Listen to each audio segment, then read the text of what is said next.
નમસ્કાર મિત્રો, ફરી એકવાર તમારું સ્વાગત છે આપણા બધાની આ યુટ્યુબ ચેનલ ફોરપી એજ્યુકેશનમાં. દોસ્તો, આજના વિડીયોમાં આપણે ધોરણ 5નું પર્યાવરણ પુસ્તક છે એ કવર કરવા જઈ રહ્યા છીએ. તો વિડીયોને અંત સુધી જોજો અને આપણી ચેનલ ફોરપી એજ્યુકેશનને સબસ્ક્રાઇબ કરવાનું ન ભૂલતા. તો દોસ્તો, આની અંદર કુલ કેટલા એકમ છે? એકમ છે દોસ્તો 23 એકમ છે. અને આપણે જે સંજ્ઞાઓ વિશે પણ ભણ્યા હતા ફ્રેન્ડ્સ, અહીંયા તમને સંજ્ઞાઓ આપેલી છે, વિચારો અને કહો. અહીંયા દોસ્તો તમને જુઓ કે આ એક સંજ્ઞા છે, આ વિચારવાની સંજ્ઞા આપેલી છે, અને આ જે છે એ કહો એટલે બોલવાની, અને આ જે છે એ દોસ્તો શેની સંજ્ઞા આપેલી છે? લખોની સંજ્ઞા આપેલી છે. બરાબર. આ પ્રકારની જે સંજ્ઞાઓ આગલા વિડીયોમાં તમે ન જોઈ હોય તો દોસ્તો આગલા વિડીયોમાં જોઈ લેજો. ધોરણ 4ના વિડીયો અંદર મેં સંજ્ઞાઓ છે એ સમજાવી દીધેલી છે. આજે આપણે ફક્ત જે છે એ એકમ ઉપર ધ્યાન આપવાના છીએ અને એકમો છે એ ફટાફટ કવર કરવાના છીએ. તો ચાલો તમારો ટાઈમ વેસ્ટ ન કરતા વિડીયોને ચાલુ કરી દઈએ. અહીંયા પહેલો એકમ જોઈએ આપણે ફ્રેન્ડ્સ, કે જે મજાની ઇન્દ્રિયો. બરાબર, મજાની ઇન્દ્રિયો. અને બાજુમાં અહીંયા આપેલું છે QR કોડ સ્કેન. એ તમને ખબર જ છે ફ્રેન્ડ્સ કે સ્કેન કરો તો કઈ એપ્લિકેશન પર જવાય છે, તો કમેન્ટમાં જરૂરથી કમેન્ટ કરજો. બરાબર દોસ્તો, અહીંયા આપણે પહેલું જે છે એકમ છે, પહેલા એકમની અંદર આપણે જોઈએ વાર્તાઓ અહીંયા આપેલી છે. એ વાર્તાઓ આપણે જોઈ લઈએ ફ્રેન્ડ્સ. કે જુઓ, ક્યારે તમારી સાથે આવું બન્યું છે કે તમે ખુલ્લા મેદાનમાં જમતા હોય અને કાગડો ઉડીને નીચે આવે અને તમારી રોટલી લઈને જતો રહે? બરાબર. હવે દોસ્તો, તમે સૂતેલા હોય, બરાબર, કે તમે સૂતેલા ના હોય, તમે સૂતેલા કૂતરા પાસેથી પસાર થયો છો. સોરી દોસ્તો, કે તમે સૂતેલા કૂતરા પાસેથી પસાર થાઓ છો અને પસાર થતાં જ અને કૂતરાના કાન છે એ એકાએક ઊંચા થઈ જાય છે. તમારાથી જમીન પર મીઠાઈ વેરાઈ હોય અને જે પળવારમાં જ ઘણી બધી કીડીઓ છે એ આજુબાજુ ભેગી થઈ જાય છે. આવું ક્યારે બન્યું છે તમારી સાથે દોસ્તો? અહીંયા તમને જુઓ કે પ્રાણીઓની પણ જુદી જુદી ઇન્દ્રિયો હોય છે. બરાબર. અને તેઓ જોઈ શકે છે, સાંભળી શકે છે, સ્વાદ, ગંધ, લાગણી અનુભવી શકે છે. ઘણા જે પ્રાણીઓ તેમના ખોરાકને ખૂબ જ દૂરથી જોઈ શકે છે. ઘણા પ્રાણીઓ ઝીણામાં ઝીણો અવાજ છે એ ગણગણાટ સાંભળી શકે છે. ઘણા પ્રાણીઓ જે છે તેમના મિત્રોને ગંધથી શોધી શકે છે. અને પ્રાણી સૃષ્ટિ અદ્ભુત ઇન્દ્રિયોના ઉદાહરણોથી ભરપૂર છે. બરાબર. માણસની એકલી ઇન્દ્રિયો નથી હોતી, પ્રાણીઓને પણ ઇન્દ્રિયો હોય છે ફ્રેન્ડ્સ. તમે ખાસ ધ્યાન રાખજો. તમે જોયું હશે કે કૂતરો સૂતેલા કૂતરાની પાછળ આપણે પાસેથી પસાર થઈએ તો અચાનક તેના કાન છે અદર થઈ જાય છે. બરાબર, ઉપર થઈ જાય છે. હવે દોસ્તો, કીડી તેના મિત્રને કેવી રીતે ઓળખી જાય છે? તો કીડી એક મેદાન પર જતી હતી. બરાબર, કે કીડી એક મેદાન પર જતી હતી. તેણે બીજી બાજુથી કીડીઓનું જૂથ આવતું જોયું. પહેલી કીડી ઝડપથી તેના પર દર પાસે પાછી આવી અને રક્ષક કીડી તે કીડીને ઓળખી ગઈ અને અંદર આવવા દીધી. બરાબર, કે રક્ષક કીડી ઓળખી ગઈ તેને અંદર આવવા દીધી. આ રીતે કીડીઓ છે એકબીજાને ઓળખતી હોય છે ફ્રેન્ડ્સ. બરાબર, કીડીઓ આ રીતે ઓળખતી હોય છે. દોસ્તો, આગળ જે આપણે જે પ્રવૃત્તિ આપેલી છે એમાં જે મહત્વની જે છે આપણને યોગ્ય લાગે એ જ આપણે લેવાના છીએ. હવે દોસ્તો, ઘણા વર્ષો પહેલા વૈજ્ઞાનિકો જે સાયન્ટિસ્ટો એ આવા ઘણા બધા પ્રયોગો કર્યા હતા. બરાબર. તેમણે જોયું કે તેમણે શોધી કાઢ્યું કે કીડી જેમ આગળ જાય છે તેમ જમીન પર સુગંધ છોડીને જાય છે. બરાબર, કે કીડી જેમ આગળ જાય છે તેમ જમીન પર સુગંધ છોડી જાય છે. બીજી કીડીઓ તે સુગંધને અનુસરીને રસ્તો શોધી લે છે. હવે તમે અંદાજ લગાવી શકો કે જ્યારે તમે રસ્તો બંધ કર્યો ત્યારે કીડીઓ કેમ આવું વર્તન કરે છે? બરાબર, કે કેટલાક જે નર કીડા તેમની માદા જાતિની સુગંધથી ઓળખી શકે છે. તમને મચ્છર ક્યારે જે છે એ મુશ્કેલી પડી છે? બરાબર, તમને મચ્છરથી ક્યારે મુશ્કેલી પડી છે? કે તમને મચ્છરથી ક્યારે મુશ્કેલી પડી છે? જરા વિચારો, તમને કેવી રીતે ખબર પડી કે તમે ક્યાં છો? મચ્છરો તમને તમારા શરીરની સુગંધથી શોધી લે છે. તેઓ તમને તમારા પગની પાંજની સુગંધથી અને શરીરના તમામ જે તાપમાન પરથી પણ શોધી શકે છે. બરાબર, કે મચ્છરો શોધી લે છે. અહીંયા તમે રેશમનો કીડો જોઈ શકો છો. હું રેશમનો કીડો, બરાબર, સિલ્ક વર્મ, બરાબર, સિલ્ક વર્મ, રેશમનો કીડો સિલ્ક વર્મ. હું છું માંદા કીડાને તેની સુગંધથી ઘણા કિલોમીટર દૂરથી પણ જે છે એ જે ઓળખી લઉં છું. બરાબર, સુગંધથી ઘણા કિલોમીટરથી દૂરથી ઓળખી લઉં છું. બરાબર દોસ્તો, તમે જોઈ શકો તમે કૂતરાને ત્યાં સૂંઘતા જોયા કરો છો. બરાબર, તે શું સૂંઘવાનો પ્રયત્ન કરે છે તે વિચારો તમે. બરાબર, કૂતરો તેમના વિસ્તાર પોતાની જાતે બનાવે છે. તેઓના વિસ્તારમાં બીજા કોઈ કૂતરા આવે તો તેના પેશાબ અને મળની ગંધથી તે જાણી શકે છે. બરાબર, કે કૂતરો જે છે એ એના વિસ્તારમાં બીજો કૂતરો આવે તો તે બીજા કૂતરાઓ આવે તો તે તેના મળના જે સુગંધથી, એટલે કે મળની જે ગંધથી, સુગંધની પણ ગંધથી તે જે છે એ ઓળખી લે છે ફ્રેન્ડ્સ. હવે દોસ્તો, અહીંયા આગળ જોઈએ કે આવું કેમ હશે ફ્રેન્ડ્સ? તમે વિચારો, આજે નીરુને કોઈ મહત્વના કામથી બહાર જવું હતું, પણ તેણે તેના 6 મહિનાના દીકરા રુચિતને તેની બહેન છાયા પાસે મૂકવો પડ્યો. છાયાને પણ આટલી ઉંમરનું બાળક છે રમૂજ લાગશે, કેમ કે બંને બાળકોને એક સાથે બંને બાળકોને એક સાથે મળાવે છે અને તેણે ખુશીથી તેની દીકરીને સાફ કરી લીધી. પરંતુ જ્યારે તેની બહેનના દીકરા રુચિતને સાફ કરતી હતી ત્યારે તેણે પોતાનું મોં દુપટ્ટાથી ઢાંકી દીધું. બરાબર, આવું તમે ક્યારેય વિચાર્યું છે ફ્રેન્ડ્સ? હવે દોસ્તો, કે છાયા રુચિતના બાળકોનું જે સાફ કરતી ત્યારે તેને મોઢામાં પોતાનું જે બળતું અને સાફ કરતી હતી ત્યારે તે મોંમાં આપી દીધું. બરાબર દોસ્તો, તમે જોઈ શકો છો અહીંયા શિક્ષકની પ્રવૃત્તિ આપી દીધેલી છે, કે શિક્ષકની પ્રવૃત્તિ આપેલી છે. અહીંયા જો આગળ કે દોસ્તો તમે જે છે ઇન્દ્રિયો વિશે અહીંયા વાત કરવામાં આવેલી છે. બરાબર, કે જે પોતાનું બાળક હતું તેને તે સાફ કરી પણ જે બીજું બાળક હતું તેની જે છે એ સાફ કરી શકતા નથી. બરાબર ફ્રેન્ડ્સ, તો આવી રીતે તમને અહીંયા આપેલું છે. મોટાભાગના પક્ષીઓ માથાની બાજુએ પર આંખો હોય છે અને તેમની આંખો એક જ બે સમયે અલગ અલગ વસ્તુઓ જોઈ શકે છે. જ્યારે તે સીધું જુએ છે ત્યારે તે એક જ વસ્તુ કેન્દ્રિત કરે છે, એક જ વસ્તુ પર કેન્દ્રિત કરે છે. તમે જોયું હશે કે પક્ષીઓ ઘણી વખત તેમની ગરદન હલાવે છે. શું તમે જાણો છો કે પક્ષીઓ આવું કેમ કરતા હોય? ઘણા પક્ષીઓની આંખો સ્થિર હોય છે, હલનચલન કરી શકતી નથી. તેથી પક્ષીઓ આજુબાજુ જોવા માથું હલાવવું પડે છે. બરાબર, કે અમુક પ્રાણીઓની જે આંખો હલતી નથી તેને આખું માથું ફેરવવું પડતું હોય છે. ફ્રેન્ડ, તમે ધ્યાન રાખજો. બરાબર, આ જે પ્રવૃત્તિ છે આ નિશાન છે શિક્ષક માટેની પ્રવૃત્તિઓ માટેનું નિશાન છે, આપણને આપેલું છે. તમે ખાસ ધ્યાન રાખજો. નિશાનીઓ મેં આગળના વિડીયોમાં જે છે એ કવર કરી દઈ છે. ખાસ કરીને તમે જે છે એ નિશાનીઓ જોઈ લેજો. હવે દોસ્તો, નાનો બોલ અથવા સિક્કો ઉછાળો અને પકડવાનો પ્રયત્ન કરો અને આ જે ક્રિયા બને ખુલ્લા જે આંખો ખુલ્લી રાખીને જે કરવા પ્રયત્ન કરો. બરાબર, પછી એક આંખ બંધ કરીને આવો પકડવાનો પ્રયત્ન કરો. પકડવાનું ક્યારે સહેલું પડે છે અનુમાન કરી જુઓ. તમારા કાનની જગ્યાએ આંખ હોત તો શું થત? બરાબર દોસ્તો, આ ઇન્દ્રિયોનો મતલબ કે ઇન્દ્રિયોને આપણને મહત્વ સમજાવવામાં આવેલું છે. કેટલાક પક્ષીઓ જેવા કે સમડી, ગરુડ, ગીધ વગેરે આપણા કરતા 4 ગણું દૂર જોઈ શકે છે. જે વસ્તુઓ આપણે 2 મીટર દૂરથી જોઈ શકીએ છીએ તે વસ્તુઓ પક્ષીઓ 8 મીટર દૂરથી જોઈ શકે છે. કેટલા? 8 મીટર દૂરથી. તમે અનુમાન કર્યું છે કે ગરુડ જમીન પર પડેલી રોટલી કેટલા અંતરથી જોઈ શકે છે? શું તમે પ્રાણીઓ રંગો જુઓ છો? પ્રાણીઓના જે આપણા જેવા જે પ્રાણીઓ છે આપણા જેટલા રંગો જોઈ શકતા નથી. આ ચિત્રોમાં કેટલાક પ્રાણીઓ દ્વારા વસ્તુઓ કેવી રીતે જોવાય છે તે જુઓ. બરાબર, કે પ્રાણીઓ દ્વારા વસ્તુઓ કેવી રીતે જોવાય છે? એવું માનવામાં આવે છે કે જે પ્રાણીઓ દિવસ દરમિયાન જાગતા હોય છે તે થોડા રંગો જોઈ શકે છે અને જે પ્રાણીઓ ફક્ત રાત્રે જ જાગે છે તે વસ્તુઓ માત્ર કાળા અને સફેદ રંગમાં જોઈ શકે છે. કે વસ્તુઓ કાળા અને સફેદ રંગમાં જોઈ શકે છે. બરાબર, કે જે રાત્રે આખા દિવસ દરમિયાન જાગતા હોય છે એ પ્રાણીઓ રંગ જોઈ શકે છે, પણ જે ફક્ત રાત્રે જાગે છે તેઓ વસ્તુઓ માત્ર કાળા અને સફેદ રંગમાં જોઈ શકે છે. રાત્રે જાગે છે એ પક્ષીઓ છે એ સફેદ અને કાળા રંગમાં વસ્તુઓ જોઈ શકે છે. તમે ખાસ ધ્યાન રાખજો ફ્રેન્ડ્સ, આમાંથી પણ પ્રશ્ન પૂછાઈ શકે છે. બરાબર, દોસ્તો તમે જોઈ શકો છો અહીંયા પ્રવૃત્તિઓ આપેલી છે આપણને. એ પ્રવૃત્તિ આપણે નહીં કરવાની, બાળકોને આપણે કરાવવાની હોય છે. હવે દોસ્તો, પાટિયા નજીક તમે બેસો. પાટિયા પર એક વખત ચિત્રમાં કે પાટિયા નજીક તમે બેસો, એક વખત પાટિયામાં ચિત્રમાં હાથથી અવાજ કરો. સાવચેતીપૂર્વક સાંભળો. હવે તમે ચિત્રમાં બતાવ્યા મુજબ કાન પાટિયા પર મૂકો. પાટિયા પર ફરી હાથથી અવાજ કરો. ફરીથી સાંભળો. અવાજમાં કોઈ તફાવત લાગે છે? સાપ આવી રીતે સાંભળે છે ફ્રેન્ડ્સ. બરાબર, કે સાપ છે આવી રીતે સાંભળે છે. તેમને કોઈ બાહ્ય, બરાબર, એક્સટર્નલ, બાહ્ય એટલે એક્સટર્નલ કાન હોતા નથી, કે સાપને કોઈ બાહ્ય કાન હોતા નથી. તેઓ માત્ર જમીન પરની ધ્રુંજારીને અનુભવે છે.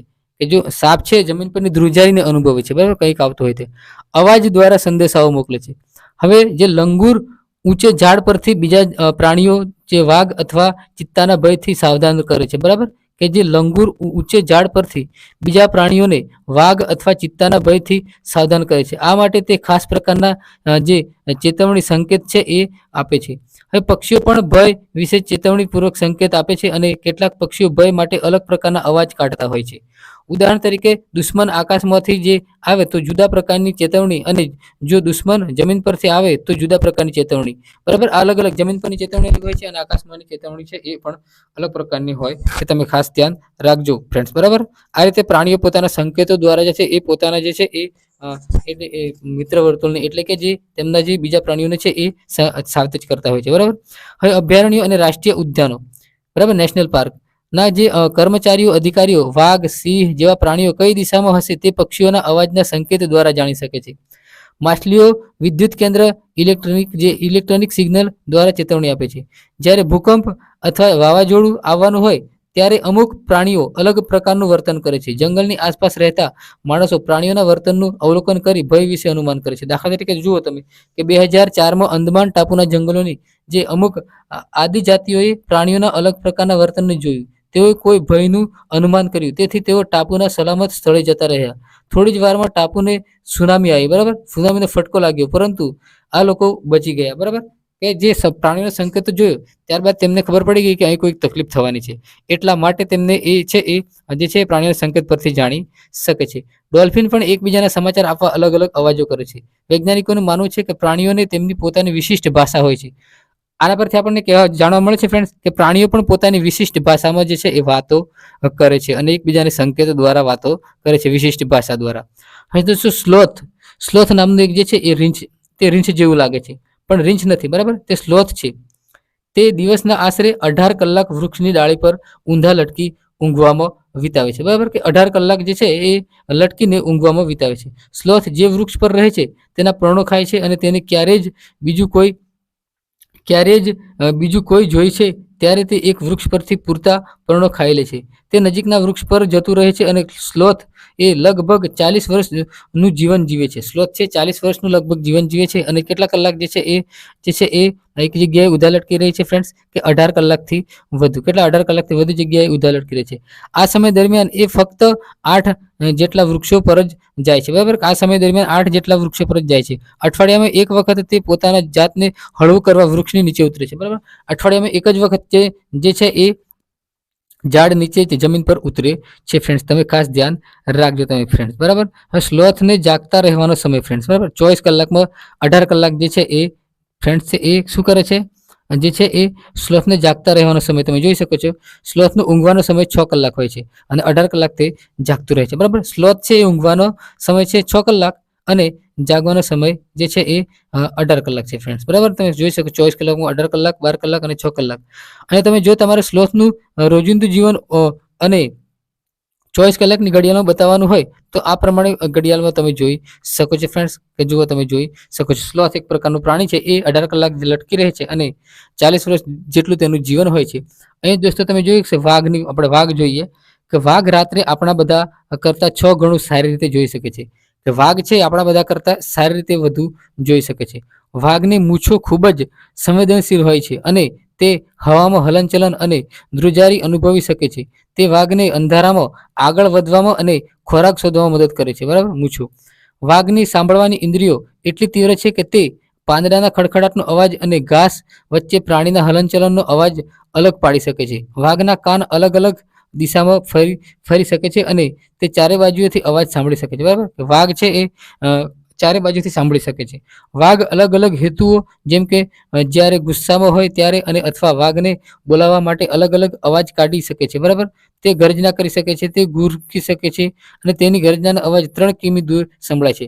વાઘની ગર્જનાનો અવાજ કેટલા કિમી દૂર સંભળાય છે? બરાબર, 3 કિમી સુધી દૂર સંભળાય છે. દરેક વાઘનો પોતાનો કેટલીક જે કિમી સુધીનો વિસ્તાર હોય છે. વાઘ તેના વિસ્તારને તેના જે પેશાબથી નિશાની કરી અલગ પાડે છે, બરાબર. કે વાઘ તેના વિસ્તારની પેશાબની નિશાની કરીને અલગ પાડે છે અને એક વાઘ પોતાના વિસ્તારમાં બીજા વાઘની હાજરી તે વાઘના પેશાબની ગંધથી પારખી શકે છે અને આ વાઘ બીજા કોઈ વાઘને વિસ્તારમાં જવાનું ટાળે છે, બરાબર. હવે દોસ્તો આપણે બીજો એકમ જોઈએ કે સાપ અને મદારી. અહીં દોસ્તો આપણે બીજો એકમ જોઈ રહ્યા કે સાપ અને મદારી. હું આર્યન છું, બરાબર. હું આર્યનનાથ છું, બરાબર, કે આર્યનાથ છું. હું કંઈક એવું ખાસ કરીને કહી શકું છું કે જે તમારામાંથી કોઈ ના કરી શકે. શું તમે જાણો છો હું બીન વગાડી શકું છું? તમને અચરજ થશે કે હા, હું બીન વગાડીને સાપને નચાવી શકું છું. મેં આ કલા મારા કુટુંબના સભ્યો પાસેથી શીખી છે. અમે લોકો જે કાલબેલિયા તરીકે જાણીતા છીએ, કે જે મદારીઓને કાલબેલિયા તરીકે ઓળખીએ છીએ, એમ બીજું એ પોતાને કહે છે, બરાબર. અમારા બધામાં મારા દાદા રોશનનાથજી ખૂબ જ જગ પ્રખ્યાત છે. તે સરળતાથી ઘણા ઝેરી અને સાપ પકડી છે, બરાબર. ઝેરી જે છે સાપ પકડી શકતા હતા. તે અમને તેમના ભૂતકાળની ઘણી વાતો કહે છે.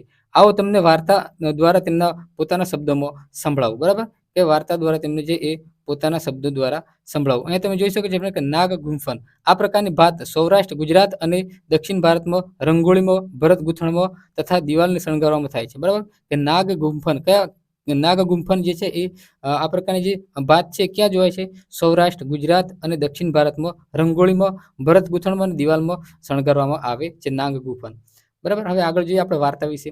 કે દાદાજીને કહે છે, મારા દાદા અને પરદાદાના સમયથી અમે મદારીના વ્યવસાય સાથે સંકળાયેલા છીએ. સાપ અમારા જીવનનો એક મહત્વનો ભાગ છે. અમે સાપને વાંસની ટોપલીમાં લઈ એક ગામથી બીજા ગામ ફરતા અને જ્યારે ગામમાં ઊભા રહેતા ત્યાં અમારી આજુબાજુ ટોળું થઈ જતું. અમે પછી જે છે એ અમારી ટોપલીમાં સાપ બહાર કાઢતા. ખેલ બતાવ્યા પછી પણ લોકો ઊભા રહેતા. તેઓ જાણે છે કે આ અમારા ડબ્બામાં ઘણા પ્રકારની ઔષધિઓ રહેતી હતી. બરાબર. અમે આ ઔષધિ જંગલમાંથી એકઠા કરેલા છોડમાંથી બનાવતા. હું આ બધું મારા દાદા પાસેથી શીખેલો. મને આનંદ છે કે હું મારા ઔષધિથી લોકોની મદદ કરી શકતો. કારણ કે એ સમયે ડૉક્ટરો અને હોસ્પિટલો ખૂબ જ દૂર હતા. એના બદલામાં લોકો અમને થોડા પૈસા અથવા જે અનાજ આપતા અને આ રીતે અમે અમારું ગુજરાન છે એ ચલાવતા હતા. હવે દોસ્તો ક્યારે સાપ કરડ્યો હોય ત્યારે મને બોલાવવામાં આવતો હતો. ડંખના નિશાન પર હું જે ડંખના નિશાન પરથી હું જાણવાનો પ્રયત્ન કરતો કે આ માણસને કયા પ્રકારનો જે સાપ ડંખ માર્યો છે. પછી હું તેના માટે ઔષધિ આપતો, પરંતુ હંમેશા સમય પર મદદ જઈ શકતો ન હતો. બરાબર. તમે જાણો છો કે અમુક સાપના ડંખથી તરત જ મૃત્યુ થાય છે, પરંતુ સાપ બધા ઝેરી હોતા નથી. ક્યારેય ખેડૂતો સાપની બૂમો પાડતા મદદ માંગવા આવતા ત્યારે હું તેને સાપ જે છે એ સાપને પકડી લેતો હતો ફ્રેન્ડ્સ. બરાબર. આ રીતે જે છે એ મદારી છે એ સાપને પકડી લેતા હતા અને જે છે એ અમુક ખેલ બતાવતા હતા અને ઔષધિઓ પણ આપતા હતા. છેવટે તો હું બાળપણથી જ સાપ પકડવાનું કામ કરતો હતો. હવે દોસ્તો તે દિવસે કેવા સારા હતા. બરાબર. અમે લોકો ઘણી રીતે મદદ કરી શકતા હતા કે અમે તેમનું મનોરંજન પણ કરતા હતા. તે અત્યારના સમય જેવું ન હતું. મનોરંજન માટે લોકો ટેલિવિઝન જોતા હોય છે. જ્યારે હું મોટો થયો ત્યારે મારા પિતાજીએ મને સાપના જે ઝેરી દાંત કાઢવાનું શીખવાડ્યું હતું. બરાબર. ઝેરી દાંત કાઢતા શીખવ્યું હતું. તેમણે મને સાપને ઝેરની નળી કેવી રીતે બંધ કરવી એ પણ શીખવાડ્યું હતું. બરાબર. કે એમના પિતાએ તેમને શીખવાડ્યું કે સાપના જે છે એ દાંત કાઢવાનું પણ શીખવાડ્યું હતું, કાઢી લેવાનું કે જે ઝેરની નળી પણ જે છે એ બંધ કરવાનું પણ શીખવાડ્યું હતું. હવે આપણે શું કરીએ? આર્યનાથ તારા પિતા બાળપણથી જ મારી સાથે મુસાફરી કરતા. તે શીખવ્યા વગર જ બિન વગાડતા શીખ્યા ગયા હતા. બરાબર. કે શીખવ્યા વગર જ બિન વગાડતા શીખી ગયા હતા. અત્યારના દિવસોમાં હવે મુશ્કેલ ભર્યું છે. હવે સરકારે જંગલી પ્રાણીઓને પકડવાનો અને તેમની પાસે નહીં રાખવાનો કાયદો બનાવી દીધો છે. કેટલાક લોકો પ્રાણીઓને મારીને તેમની ચામડી મોંઘા ભાવે વેચે છે. તેથી સરકારે તેના વિરુદ્ધ છે એ કાયદો બનાવી દીધો છે. હવે આ કાયદાને લીધે અમે કેવી રીતે ગુજરાન ચલાવીએ? લોકો કહે છે અમે સાપને ખરાબ પરિસ્થિતિમાં રાખીએ છીએ, પરંતુ અમે લોકો ક્યારેય સાપને માર્યા પણ નથી અને તેમની સાથે ચામડી વેચી પણ નથી. બરાબર. કે તેમની ચામડી વેચી પણ નથી. આ મદારીઓ કહે છે ફ્રેન્ડ્સ. બરાબર. અત્યારના સમયમાં જે છે કાનૂન અલગ અલગ નિયમો બનાવી દીધા છે. કોઈને પ્રાણી પકડવાની કોઈ સત્તા આપેલી નથી. બરાબર. અને આ જે મોંઘા ભાવમાં વેચે છે પ્રાણીઓની ચામડી ઉતારીને, એવી રીતે અહીંયા કહેવામાં આવેલું છે. દોસ્તો કે જો અમે ઈચ્છ્યું હોત તો સાપને મારીને ઘણા પૈસા કમાઈ શકતા, પરંતુ અમે ક્યારેય એવું કર્યું નથી, પણ કરીશું અને ક્યારેય એવું કરીશું પણ નહીં. સાપ અમારો ખજાનો છે જે અમે એક પેઢીથી બીજી પેઢી આપીએ છીએ. અમે અમારી દીકરીઓના લગ્નના સમય પણ સાપ ભેટમાં આપીએ છીએ. અમારા જે કાલબેલિયા નૃત્ય પણ સાપના જેવું જ હલનચલન કરે છે. આર્યનાથ તારે તારા માટે અલગ જ જીવન બનાવવાનું છે. તને તારા પિતા તરફથી બીન વગાડવાની ભેટ મળી છે. તું અને તારા પિતરાએ બીન વગાડી લોકોનું મનોરંજન કરી શકો છો. બરાબર. પરંતુ તમે તમારા વડીલો તરફથી મેળવેલું જ્ઞાન બરબાદ કરી શકતા નથી. બરાબર.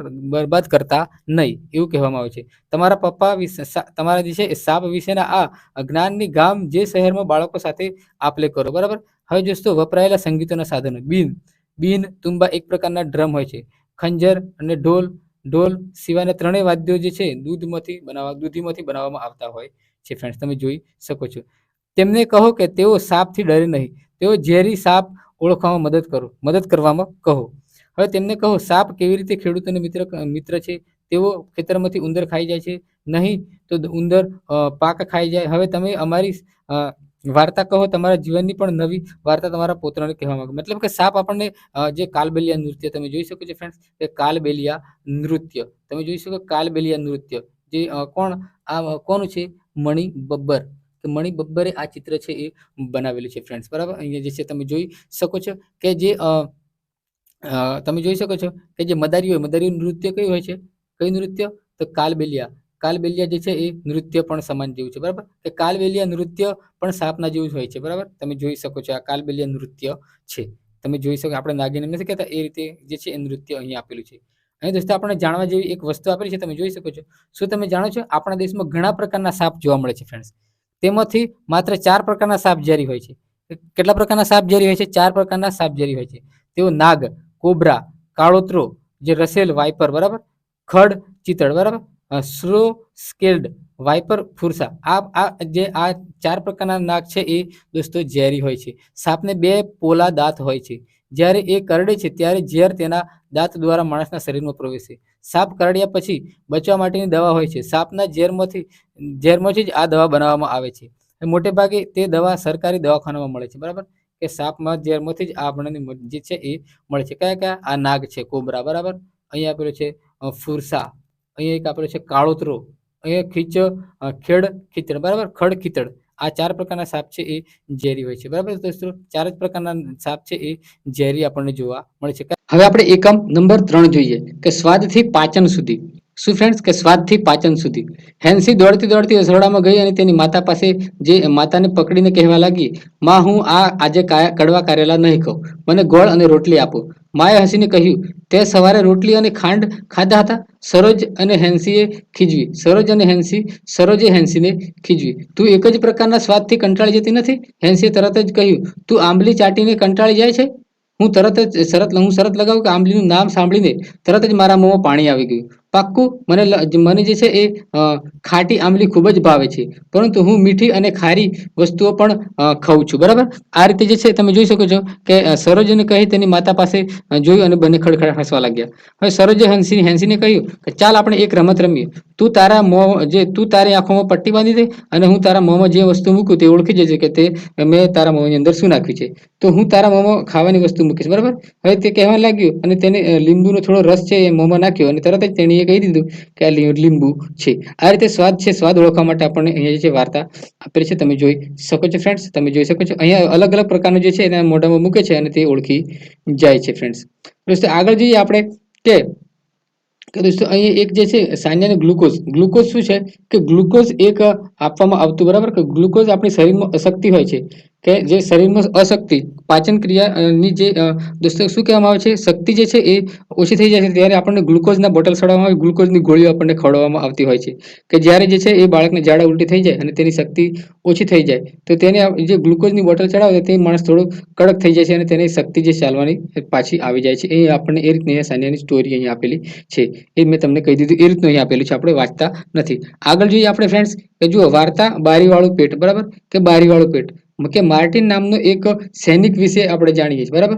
1822માં તે 18 વર્ષનો હતો, બરાબર.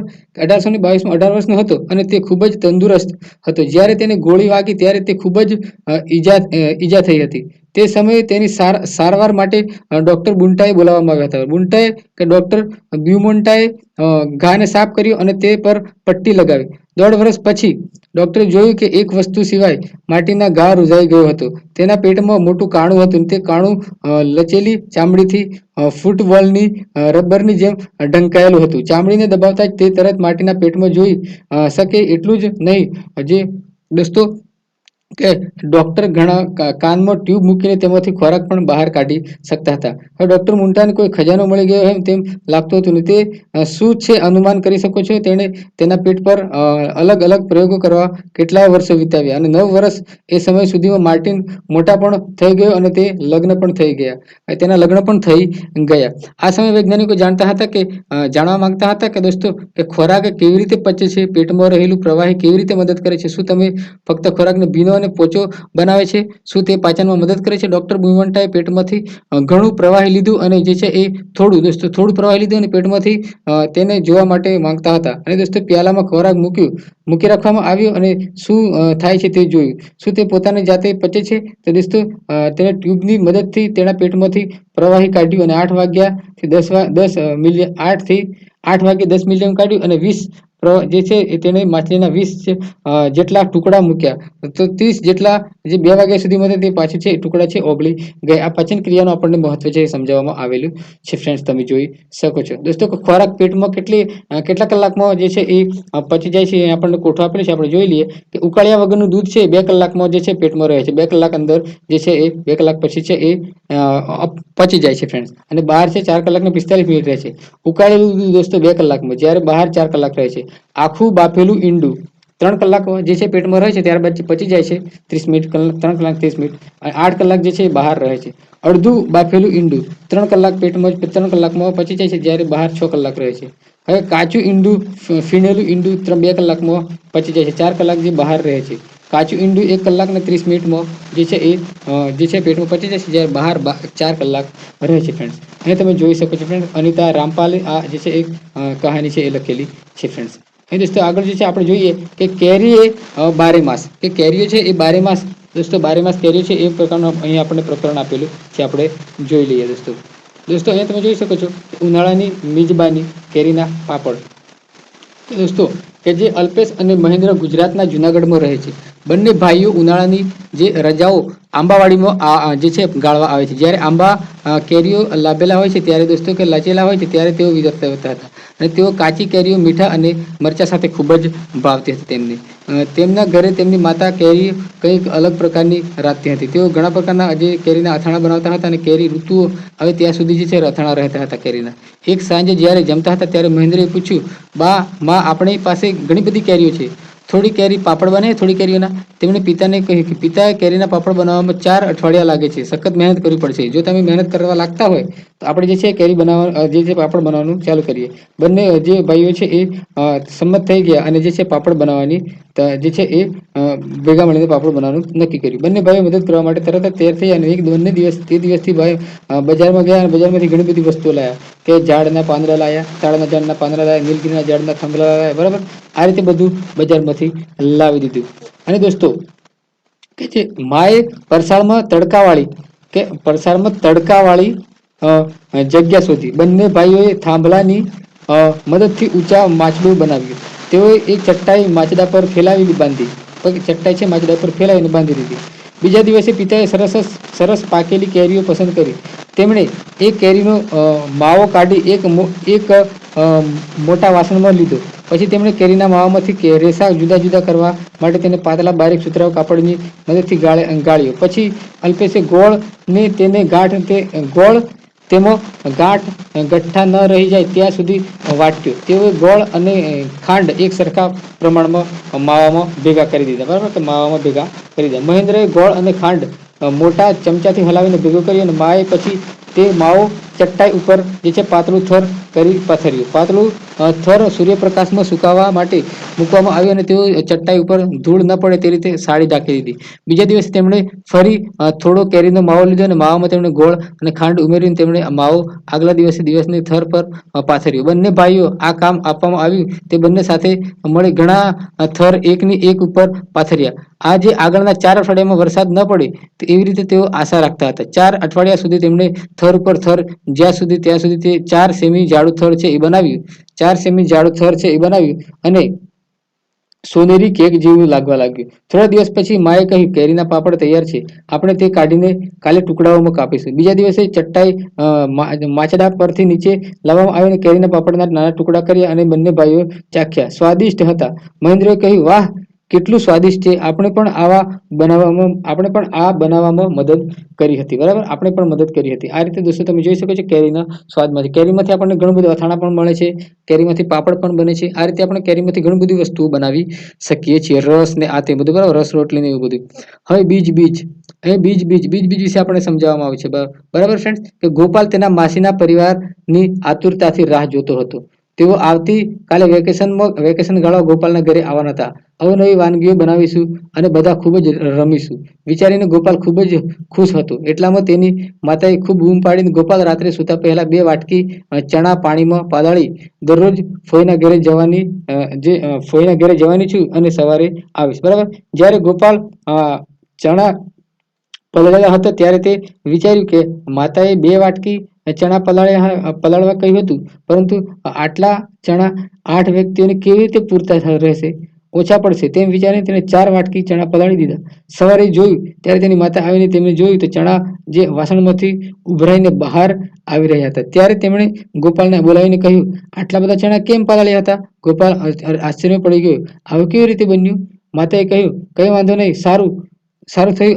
આટલા બધા ચણા શાક બનાવીને બાકીના ચણા ફુગાવીશું, બરાબર, ફણગાવીને દઈશું. ફણગાવેલા ચણા તારી કાકીને ત્યાં મોકલીશું. ડોક્ટરે તેમને ફણગાવેલા કઠોળ ખાવાનું કહ્યું છે. ગોપાલની માતાએ અડધા ચણા ભીના કાપડમાં બાંધીને ફણગાવી દીધા, બરાબર, ફણગાવવા માટે મૂકી દીધા. આ રીતે તમે જોઈ શકો બીજમાંથી એક દળી બીજ, દ્વિદળી બીજ, આ રીતે અહીંયા આપણને આપેલું છે. તમે જોઈ શકો છો એક દળી બીજ કયા છે અને દ્વિદળી બીજ કયા છે. તમે જોઈ શકો છો કે શિકારી છોડ.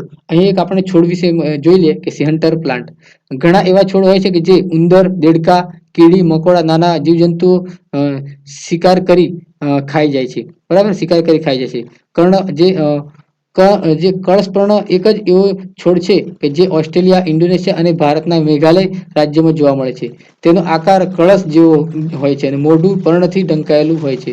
છોડમાંથી ખાસ પ્રકારની સુગંધ આવતી હોય છે, જેના કારણે જીવજંતુઓ તેના પર આકર્ષાય છે. જ્યારે કોઈ જીવજંતુ તેના મોઢામાં આગળ આવે છે ત્યારે ત્યાં ફસાઈ જાય છે અને બહાર નીકળી શકતું નથી.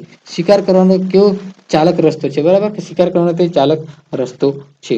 અહીં તમે જોઈ શકો છો ફ્રેન્ડ્સ, બરાબર. એ બીજનું નામ રાજમા, બાદામી. રાજમા, બાદામી, આ આકાર જોઈ શકો છો તમે ફ્રેન્ડ્સ, એ લીસું હોય છે, બરાબર. અહીં તમે જોઈ શકો છો. અહીં દોસ્તો જે છે આ ઘટના છે. તમે જો 1948 એક દિવસ જ્યોર્જ મેન્ટલ તેમના પુત્ર સાથે ફરવા પાછા આવતા હતા ત્યારે તેમણે જોયું કે તેમના કપડા પર અને પુત્રના શરીર પર કોઈ વસ્તુ ચોટેલી હતી. તે એક પ્રકારના બીજ હતા. તેમણે બીજ લઈ અને બીજે ચોંટી ગયું અને ખૂબ જ આશ્ચર્ય પામ્યા કે ઝડપથી સૂક્ષ્મદર્શક યંત્ર કાઢીને બીજનું અવલોકન કરવા લાગ્યા. અને બીજ ઉત્તર નાના હુક હતા જેની મદદથી તે કાપડ અને સહેલાઈથી ચોંટી જતું હતું. અને એને જાણીને જે મેસ્ટ્રલ અને વિચાર આવ્યો કે વેલ્કો બનાવવાનો. વેલ્કો પટ્ટી એકબીજા સાથે સરળતાથી ચોંટી જાય છે. જ્યારે તેને ખોલીએ ત્યારે તે સર્ર જેવા અવાજ કરે છે. કપડાં, બેગ, બૂટ, ચંપલ વગેરેમાં ઉપયોગ થતો જોવા લાગશે, બરાબર. તમે જોઈ શકો છો. હવે આગળ જોઈએ આપણે ફ્રેન્ડ્સ. આગળ જે છે એકમ નંબર 6, જળ એ જ જીવન. એકમ નંબર 6 જોઈએ આપણે, જળ એ જ જીવન. હા દોસ્તો, ચિત્રમાં તમે જોઈ શકો છો કે આ ચિત્ર ગઢ સિસરનું છે. સરનો અર્થ તળાવ થાય છે, બરાબર, કે સરનો અર્થ તળાવ થાય છે. જેસલમેરના રાજા ગઢસિંહે લગભગ 650 વર્ષ પહેલા લોકોની મદદથી તે બનાવ્યું હતું.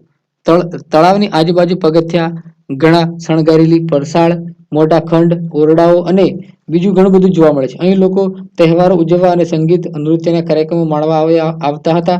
અને ઘાટ પર આવેલી શાળામાં બાળકો ભણવા આવતા હતા. તળાવનું સૌનું હતું અને સૌએ આખું તળાવ જે છે ચોખ્ખું રાખવાની કાળજી લેતા હતા. તળાવમાં સંગ્રહ થયેલું વરસાદનું પાણી ઘણા માઇલ સુધી ફેલાયેલું. તળાવ એવી રીતે દોસ્તો બનાવવામાં આવ્યું હતું કે જ્યારે તળાવ પાણીથી ભરાઈ જાય તો વધારાનું પાણી તે નીચેની સપાટીએ વહી જતું અને જ્યારે તળાવ ભરાઈ જાય ત્યારે વધારાનું પાણી બીજા તળાવમાં પણ ભરાતું હતું. આ રીતે ક્રમશઃ નવા તળાવ ભરાતા વરસાદનું પાણી ચોખ્ખું રહેતું અને આજે ગઢસિંહનો ઉપયોગ થતો હતો. અને તે તળાવના વચ્ચે ઘણી બધી વસ્તુઓ, ઇમારતો, બહુમાળીઓ આપણને જોવા મળતી હતી ફ્રેન્ડ્સ, બરાબર. તમે જોઈ શકો છો કે અલી બિરુની નજરી. હજારો વર્ષ પહેલા એક મુસાફર ભારતમાં આવ્યો હતો. તેનું નામ અલી બિરુની હતું.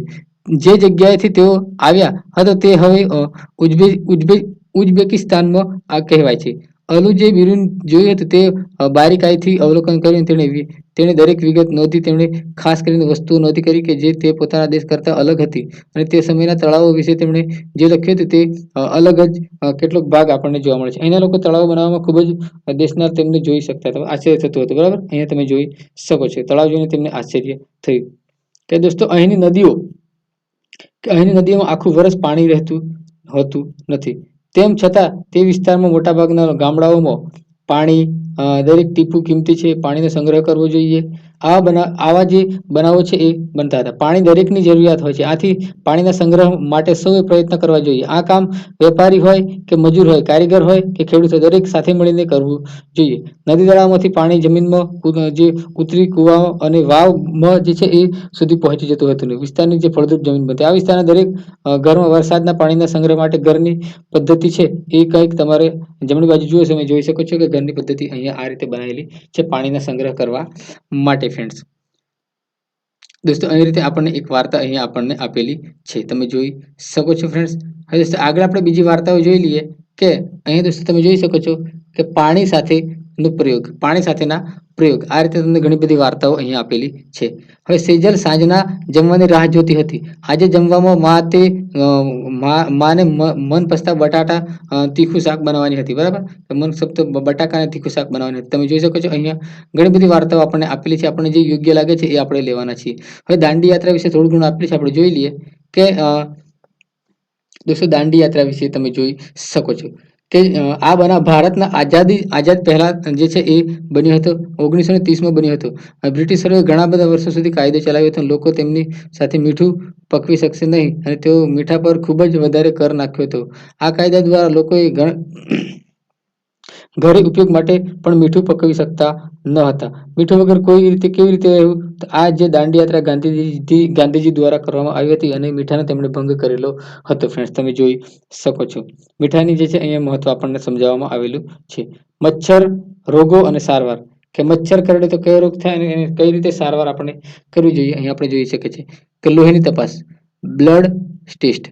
વિપુલ આજે શાળાએ પાછો આવ્યો અને તે ઘણા દિવસોથી ગેરહાજર હતો. હવે તને કેમ છે? આરતીએ પૂછ્યું. વિપુલે ધીમેથી ઉત્તર આપ્યો, હું ઠીક છું. હરપ્રીત, તું ઘરે હોઈશ ત્યારે ખૂબ જ રમ્યો હશે ને? વિપુલ કહે, જ્યારે તમને તાવ હોય ત્યારે તમે રમવાનું ગમે છે? તો મારે કડવી દવા પણ લેવી પડી. મારા લોહીની તપાસ પણ થઈ હતી. હરપ્રીત, લોહીની તપાસ કેમ? તે ઘણું દુઃખદાયક છે.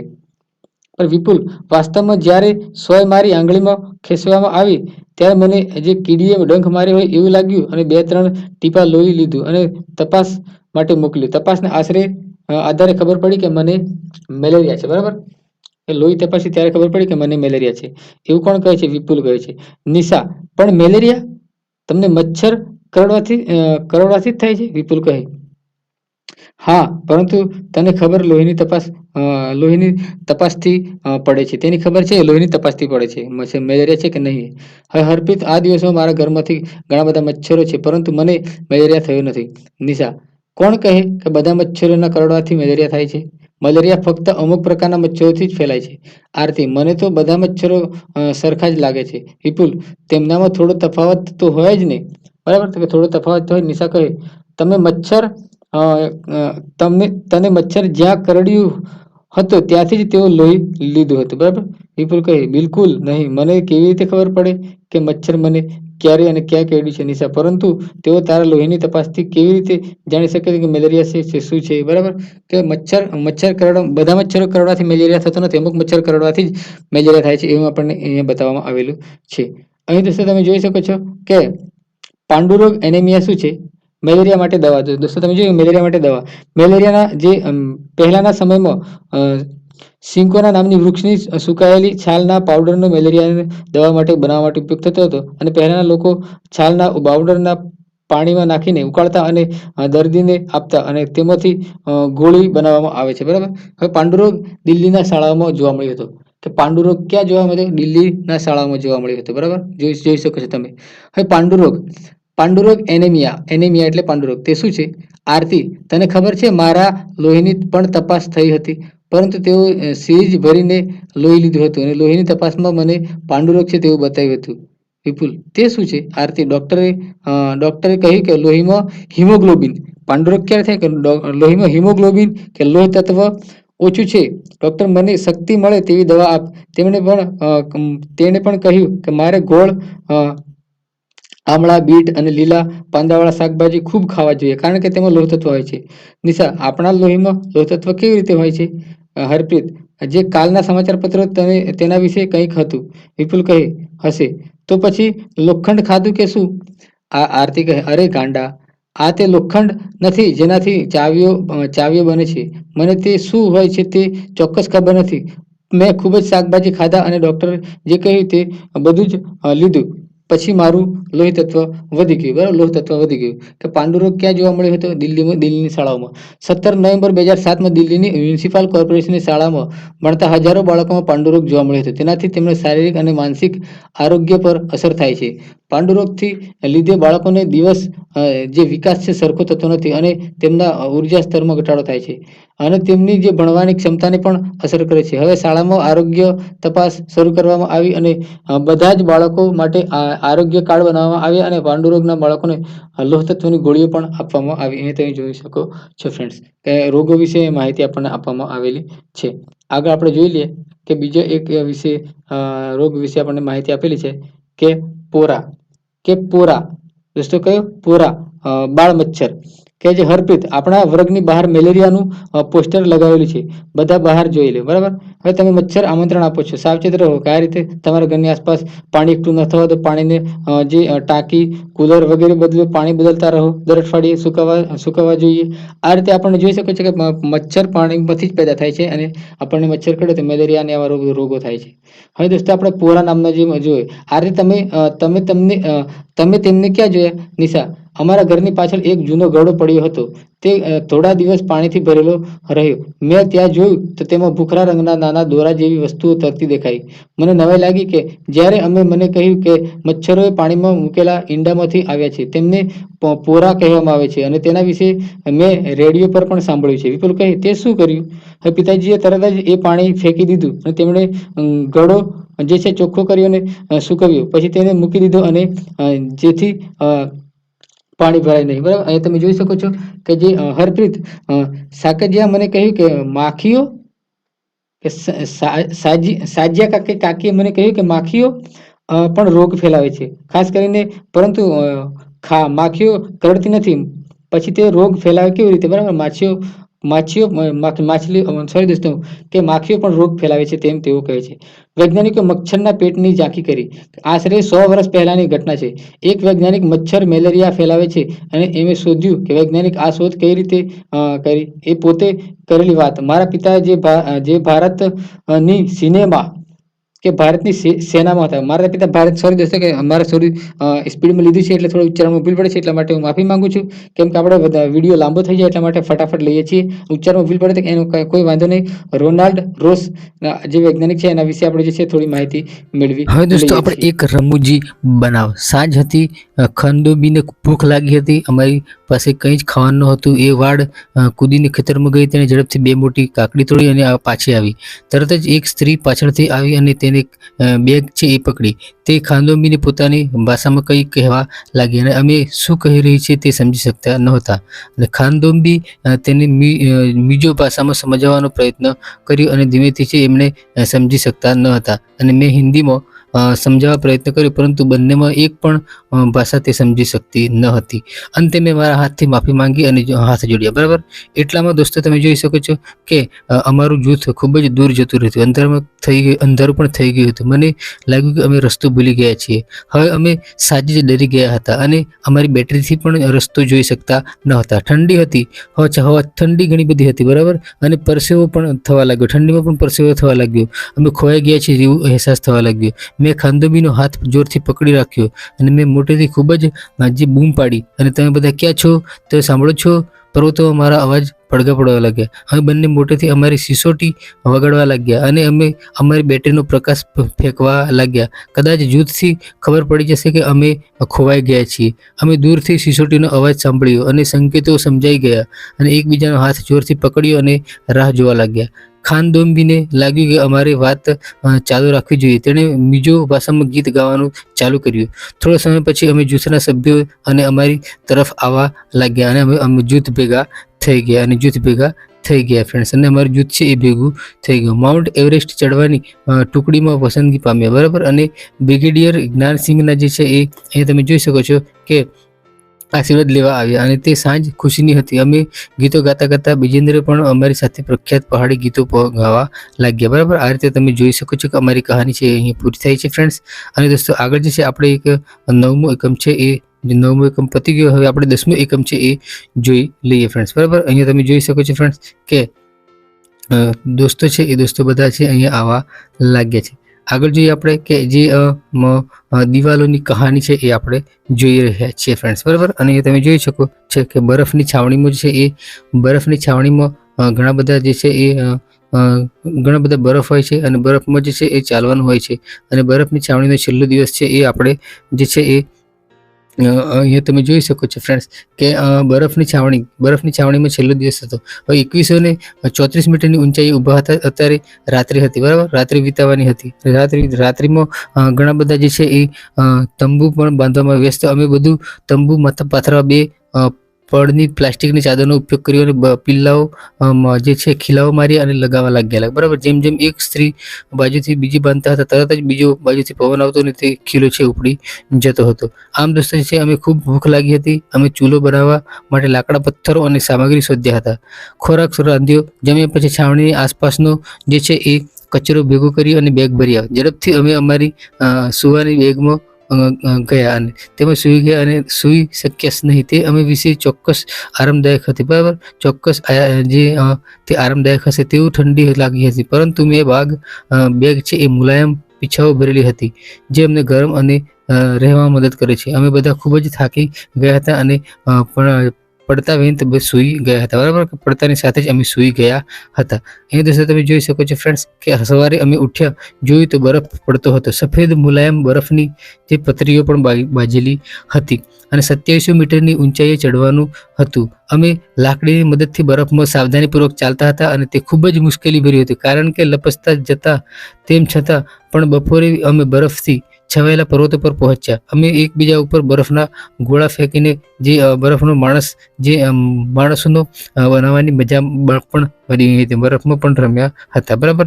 હવે છાવણીનો છેલ્લો દિવસ હતો કે આ કેમ્પ ફાયરની તૈયારી કરતા હતા. દરેક જૂથે કાર્યક્રમ રજૂ કર્યો. અમે કેમ્પ ફાયરમાં જોક્સ મારવા, બરાબર, કે જોક્સ પર હસીને ખાઈને જે નૃત્ય કરીને મજા માણતા હતા. મધ્યરાત્રિ થઈ. બ્રિગેડિયર જ્ઞાનસિંહ ઊભા થયા અને બોલાવી. મેં વિચાર કર્યું કે અરે હવે મેં શું ભૂલ કરી છે, પરંતુ જ્યારે સાહેબે મારું નામ સૌથી સારા પ્રદર્શન માટે જાહેર કર્યું ત્યારે હું સ્થિર થઈને ઊભી રહી ગઈ, બરાબર. તેમણે આશીર્વાદ આપ્યા અને મારા ગાલ પર ખુશીની આંસુ આવવા લાગ્યા. મારા ગાલ પર છે ખુશીના આંસુ આવવા લાગ્યા. આ રીતે દોસ્તો છે એ આ પ્રકરણ પૂરું થાય છે ફ્રેન્ડ્સ. હવે આગળ જે છે બીજું પ્રકરણ છે આપણે જોઈ લઈએ. તે ફટાફટ છે એ જોઈ લઈએ. વિડીયો લાઈક કરજો અને દોસ્તો ચેનલને સબસ્ક્રાઇબ કરવા ન ભૂલતા, જેથી કરીને દોસ્તો આવા નવા વિડીયો નોટિફિકેશન સૌથી પહેલા તમને તમારા મોબાઈલમાં મળી જાય. તો દોસ્તો આપણે જોઈએ કે આગળ 10મો નંબરનો એકમ છે દિવાલોની કહાની છે એ આપણે જોઈ લઈશું. દિવાલોની કહાની છે એ આપણે ફટાફટ છે તેની ઓવરવ્યૂ લઈ લઈએ. દોસ્તો તમે જોઈ શકો છો ઉપરકોટ પહોંચ્યા. છેવટે આજે અમે દીદી સાથે કે જોઈ શકો છો ફ્રેન્ડ્સ કે અહીંયા આપેલું છે એ આપણે દીદી સાથે શહેરમાં બાજુ આવેલા ઉપરકોટ જોવા માટે નીકળી ગયા. દીદી ઇતિહાસ ભણાવે છે અને અમને તેમની સાથે વિવિધ મહેલો જોવાની પણ મજા પડે છે. દોસ્તો તમે જોઈ શકો છો જે જીલ કહે, વાહ અદ્ભુત કોટ, વિશાળ છે. આ કોટ કોને બનાવ્યો છે? યશપાલ કહે, જુઓ કોટ કેટલી ઊંચાઈ પર આવેલો છે. જિજ્ઞાસા કહે, અરે આ દરવાજો જુઓ, આટલો પહોળો દરવાજો કોને બનાવ્યો હશે, બરાબર. તો આ રીતે કોટની વાત છે અહીં આપણને બતાવવામાં આવેલી છે. જીલ કહે, ખૂબ જ વજનદાર, હેવી છે, બરાબર. મને નવાઈ લાગી કે આ તેનો ખોલવા કે બંધ કરવા માટે કેટલા લોકોની જરૂર પડતી હશે. જીગ્નેશ કહે, દરવાજા આ લોખંડના અણીદાર ભાલા જેવા શું દેખાય છે, બરાબર. દરવાજા ઉપર જે અણીદાર ભાલા જેવું શું દેખાય છે, તો શા માટે આ લગાવવામાં આવ્યા હતા? જીલ કહે, એની મોટી પહોળી દિવાલો પણ જુઓ તો ખરા કે કેટલી દિવાલો લાંબી અને પહોળી છે ફ્રેન્ડ્સ, બરાબર. હવે જીલ એની મોટી પહોળી દિવાલો પર જુઓ. યશપાલ કહે, મેં ક્યારેય આટલી બધી પહોળી દિવાલો જોઈ નથી. જીજ્ઞા કહે, આ દિવાલ અમુક જગ્યાએથી આંગળની તરફ ગોળાકાર બહાર નીકળેલી છે. મને આશ્ચર્ય થાય છે કે આવું કેમ હશે, બરાબર. દીદી કહે, તે ગઢ કહેવાય. તેને શું કહે? ગઢ કહેવામાં આવે છે. જુઓ, તે દિવાલો કરતાં પણ ઊંચો છે. આ કિલ્લાની બહારની દિવાલ ઘણી ગાઢ છે. જાડી દિવાલો, વિશાળ દરવાજાઓ પણ અહીંયા આપણને આપેલા છે. દિવાલો ગાઢ છે, જાડી દિવાલો અને કિલ્લાઓની સુરક્ષા માટે કે આ રાજ્યને બહારના કોઈ પણ જે એટેક નહીં કરી શકે અને કોઈ અંદર રાજ્યમાં ઘૂસી શકે નહીં. મોટા દરવાજાઓ કેમ બનાવાય છે, બરાબર. આ દરવાજાઓ ઘણી બધી સખત હોય છે અને તે વ્યવસ્થિત પણ બનાવેલા હોય છે ફ્રેન્ડ્સ. હવે દોસ્તો કે જે કિલ્લાની અંદર કેવું બધું હતું, બરાબર. કે જીલ કહે છે, શું આ કિલ્લો રાજાએ પોતાના વસવાટ માટે બનાવ્યો હશે? આ કિલ્લો કેટલો જૂનો હશે? જીજ્ઞા કહે, હા, મેં સાંભળ્યું છે કે આ કિલ્લાનું નિર્માણ છેક ચંદ્રગુપ્ત મૌર્યના સમયમાં બંધાયું હતું. દાદીમાં, આ જ જૂનો કિલ્લો છે. કિલ્લાનું બાંધકામ ઈસવીસન પૂર્વે 319 થયું હતું, પરંતુ લાંબો સમય સુધી અલિપ્ત થયો. ત્યારબાદ 976 ફરીથી તેનો જીર્ણોદ્ધાર કરવામાં આવ્યો અને જે ઈચ્છા મુજબ કિલ્લાને ફેરફાર કરવામાં આવ્યા હતા. અલગ અલગ રાજાઓએ જે પાટ્યા કિલ્લાઓનો નકશો છે, બરાબર. અહીં કિલ્લાઓનો નકશો પણ આવેલો છે. નકશામાં વૃક્ષો, વાવ, કુવા વગેરે દેખાય છે. જુઓ કેટલા મહેલ તો પણ છે, બરાબર. કેટલાક મહેલ પણ છે.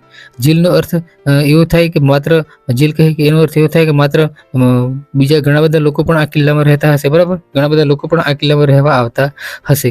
અને તે એક આખું નગર જ હોવું જોઈએ. ભવ્ય કહે, વાહ, આ ઇમારત ખરેખર જોવા જેવી છે. બરાબર, કે આ ઇમારત ખરેખર જોવા જેવી છે. આની અંદર પણ ઘણા બધા લોકો રહેતા હશે. જીલ કહે, તે દિવસો પણ તેઓના મહેલો, ઇમારતો અને બનાવટો કેટલી અદ્ભુત હતી. આજે આ ઇમારતોનો વિનાશ થઈ ગયો છે, પરંતુ અનુમાન કરી શકાય કે પહેલા અહીં ઘણા મોટા દિવાનખંડ અને ઓરડા હશે. બરાબર. અરે, યશપાલ કહે, અરે જુઓ, દિવાલો પર કેટલું ઝીણવટપૂર્વકનું ભરતકામ કરેલું છે. અહીંયા તમે જોઈ શકો છો કે દિવાલો પર સરસ મજાનું ભરતકામ પણ કરેલું જોવા મળે છે આપણને. અને જુઓ કે ઇજનેરી કેવી પણ સરસ વ્યવસ્થિત છે. અહીંયા તમે જોઈ શકો છો કે આજે આપણી પાસે ઘણા સાધનો છે જેનાથી આપણે મકાનની રૂપરેખા સરળતાથી બનાવી શકીએ છીએ અને તેના આધારે સારું તેમજ ઝડપી બાંધકામ કરી શકીએ છીએ. તેમ છતાં ક્યારેય દિવાલો તોડી પાડી અને ટપકાવું તે પણ અહીંયા તમે જોઈ શકો છો ફ્રેન્ડ્સ, કે વ્યવસ્થિત રીતે દિવાલોનું કોતરણનું કામ કરવામાં આવેલું છે. બરાબર. હવે દોસ્તો જુઓ કે ઉપરકોટ કિલ્લાનો નકશો પણ અહીંયા આપેલો છે ફ્રેન્ડ, પશ્ચિમ તરફનો અને દક્ષિણ તરફનો. બરાબર. મુખ્ય પ્રવેશદ્વાર, લશ્કરી વાવ, નીલમ માણેક તોપ, જાવા મસ્જિદ, બૌદ્ધ ગુફા, અડીકડી વાવ, ખોડિયાર માતા મંદિર, થિયેટર, નવગણ કુવો, અનાજનો કોઠાર, દરગાહ, ધક્કાબારી, પાણીના કુંડ, કડતાળ તોપ. બરાબર. આ રીતે ઘણું બધું અહીંયા આપેલું છે, તમે જોઈ શકો છો ફ્રેન્ડ્સ. બરાબર. દોસ્તો વિડીયોને લાઈક કરજો અને ચેનલને સબસ્ક્રાઇબ નહીં કરી તો પ્લીઝ ચેનલને સબસ્ક્રાઇબ કરી દેજો અને બેલ આઇકોનને દબાવવાનું ન ભૂલતા, જેથી કરીને દોસ્તો આવા નવા વિડીયો નોટિફિકેશન સૌથી પહેલા તમને તમારા મોબાઈલમાં મળી જાય. તો ચાલો આપણે વિડીયોને જે છે આગળ વધારીએ. અને હું જો આ હુમલા શા માટે, બરાબર, કે આ તોપો છે, તોપોના હુમલા શા માટે થતા હતા, કે અમે આ વાતો કરી રહ્યા હતા ત્યારે જ યશપાલે અમને તોપ બતાવી. તોપમાં જે તોપ છે, જે ખરેખર આ તોપ ખૂબ મોટી છે. આ તોપ ખૂબ બાજુમાં ગોળા મૂકવામાં આવે છે, એ વપરાયા દાદીએ તોપ વિશે વાત કરે છે. તોપમાં જે છે એ તોપનું નામ નીલમ છે. બરાબર. તે દીવાની લૂંટમાંથી સુલતાન બહાદુર શાહના હુકમને મલિક યાઈઝે આ બાજુમાં તે બીજી તોપ છે, એનું નામ છે માણેક તોપ. આ બંને તોપ ગુજરાતના સુલતાન પોર્ટુગીઝો વચ્ચે 1538માં થઈ હતી. જીલ, આ સમયે આવા હુમલાઓ પણ થતા હતા ફ્રેન્ડ્સ, કે આવા હુમલાઓ પણ થતા હતા. તે દિવસોમાં સમ્રાટો અને રાજાઓ આવા યુદ્ધો કરતા અને તેના યુદ્ધના રાજ્યને પોતાના રાજ્યનો હિસ્સો બનાવવા માંગતા હતા અને તે પોતાના રાજ્યને બચાવતા હતા. બરાબર. યુદ્ધો કરીને પણ પોતાના રાજ્યને છે એ બચાવતા હતા. દોસ્તો એ તમે જોઈ શકો છો કે જીજ્ઞા કહે કે મેં સાંભળ્યું છે કે સિદ્ધરાજ જયસિંહ સેના કિલ્લા પર પ્રવેશ કરી શકી નહીં અને તે માટે ઘણા સૈનિકો હોશિયારો હતા. બરાબર. સૈનિકો અને હથિયારો પણ હતા. જીજ્ઞા કહે, તે કિલ્લાની પહોળી અને મજબૂત દિવાલો ન જોઈ શકે છે. નકશામાં પણ દિવાલની બાજુમાં ઊંડી ખીણ છે. સેના કેવી રીતે પ્રવેશ કરી શકે છે? બરાબર, કે ઊંડી ખીણ છે આગળ, તો કેવી રીતે પ્રવેશ કરી શકે? દુશ્મનો અહીંયા પ્રવેશ કરી શકશે નહીં.